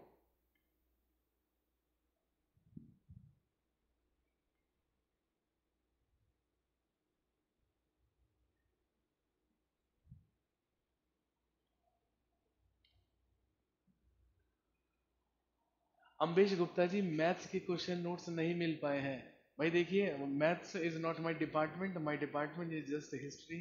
मैं आपकी हिस्ट्री के रिगार्डिंग पूरी की पूरी हेल्प कर सकता हूँ अम्बेश गुप्ता जी, या जीएस के रिगार्डिंग मैं आपकी हेल्प कर सकता हूँ, ठीक है। पर मैथमेटिक्स वाला जो डिपार्टमेंट है ना, वो आप रिलेटेड है ना, वो रिलेटेड मंत्रालय से आप उसके लिए कांटेक्ट कीजिए प्लीज। अवंतिका जी, हाँ आप बिल्कुल टेस्ट दे सकते हैं। There is equal opportunity to all. हम सब जानते हैं भारत में सब लोगों के लिए इक्वल अपॉर्चुनिटी है, समान अवसर की समानता है। आपका मौलिक अधिकार है कि आप भी ये टेस्ट दे सकते हैं, घबराने की कोई जरूरत नहीं। आप लिंक, अगर आप एडमिशन ले चुके हैं अवंतिका, तो आप उस लिंक पर क्लिक कीजिएगा, उसमें आपको टेस्ट मिल जाएगा।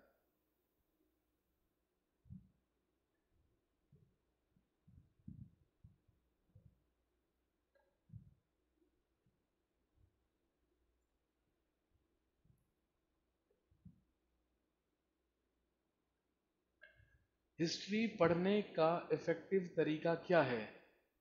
प्रांशु आर्य, प्रांशु आर्य जी, देखिए सबसे पहले आपको क्या काम करना है। सबसे पहले तो स्टार्ट लाइकिंग हिस्ट्री। सबसे पहले तो आप हिस्ट्री को पसंद करना शुरू कीजिए। अगर आपको हिस्ट्री पसंद होगी तो डेफिनेटली वो अपने आप इफेक्टिव हो जाएगी। और उसको पढ़ने का एक ही तरीका है, ठीक है, आप जितना ज़्यादा रीड आउट करेंगे और जितनी ज़्यादा चीज़ों को आप पढ़ेंगे उतनी ही ज़्यादा बेटर होती चली जाएंगी, ठीक है। और हिस्ट्री में ऐसा कुछ भी नहीं है यार जो पढ़ के समझ में ना आ सके। नीचे टेस्ट सेक्शन में वीकली टेस्ट है ना? हाँ नमन, शायद है, आप एक बार चेक कीजिएगा।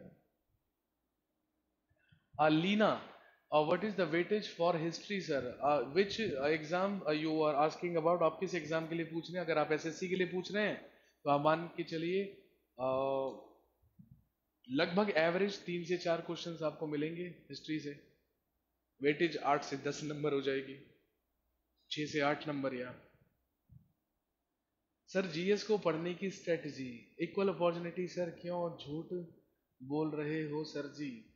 अच्छा, अगर मैं झूठ बोल रहा हूँ तो पहले आप आर्टिकल 16 जाके पढ़िए, तब आपको समझ में आएगी बात। आज पढ़कर ऐसा लगा सर आप बहुत अच्छा पढ़ाते हैं। Thank you so much Avantika.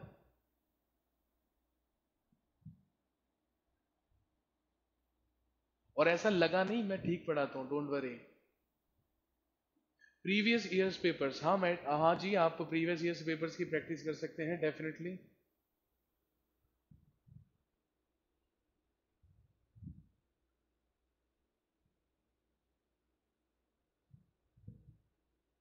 हाँ जी बिल्कुल, मैं बार बार बोल रहा हूँ कि आप सीडीएस भी अगर कर रहे हैं तो आप इसके साथ साथ एनसीईआरटी की किताबें कवर करते चलिएगा। स्टेट लेवल एग्जाम, अगर आपको स्टेट लेवल पीसीएस देना है तो उसके लिए भी आप एनसीईआरटी पढ़िए, और उसके साथ साथ, ठीक है, जो भी मैं आपको करवा रहा हूँ वो पढ़िए, और उसके अलावा तो दुनिया भर के सोर्सेज हैं, आप कहीं से भी पढ़ सकते हैं। हाँ जीएस में सब्जेक्ट्स बहुत ज़्यादा हैं, बट आप एक बात हमेशा ध्यान रखिए, basically GS is a long process, है ना। कोई शॉर्टकट नहीं है कि आप जीएस का, कोई इंजेक्शन या कैप्सूल नहीं है कि आप कुछ ही महीनों में क्या हो जाए, बिल्कुल सही हो जाए, ठीक है ना। लेकिन बस उस चीज़ को ध्यान रखें आप कि अ, जो जीएस है उसमें थोड़ा सा टाइम ज़्यादा लगता है, एक लॉन्ग प्रोसेस है, लेकिन जीएस आप मजबूरी में ना पढ़ें, आप, that should be your daily habit, आपकी डेली हैबिट होनी चाहिए जीएस पढ़ने की।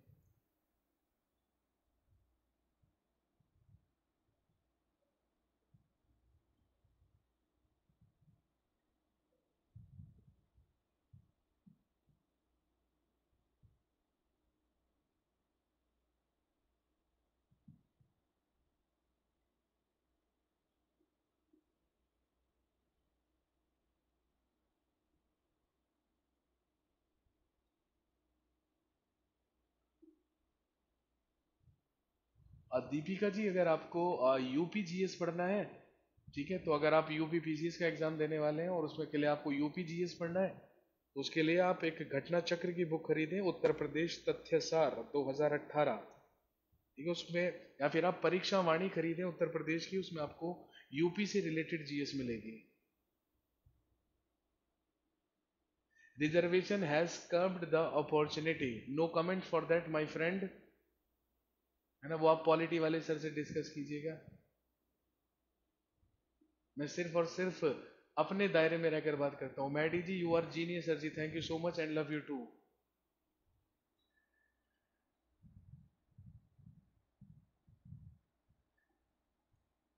नमन प्रताप सिंह, तू पॉलिटिक्स ज्वाइन कर ले, एक काम कर, सबसे बढ़िया तेरे लिए यही काम रहेगा, तू पॉलिटिक्स ज्वाइन कर ले। कहाँ तू पढ़ाई वढ़ाई के चक्कर में लग गया, नेतागिरी कर यार। वेयर आर यू फ्रॉम नमन प्रताप सिंह, आप कहाँ से हैं?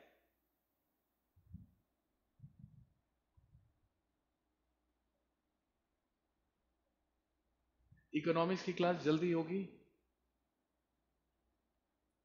हाँ, मैंने यूपी के लिए आपको बताया है, एक तो परीक्षा वाणी, ठीक है, मैंने आपको यूपी के लिए बताई है, और एक बुक है घटना चक्र। आप या तो घटना चक्र लीजिए उत्तर प्रदेश पढ़ने के लिए, या फिर परीक्षा वाणी लीजिए, दोनों इलाहाबाद से पब्लिश होती हैं, आपको किसी भी बुक पर मिल जाए, किसी भी बुक शॉप पर मिल जाएंगी।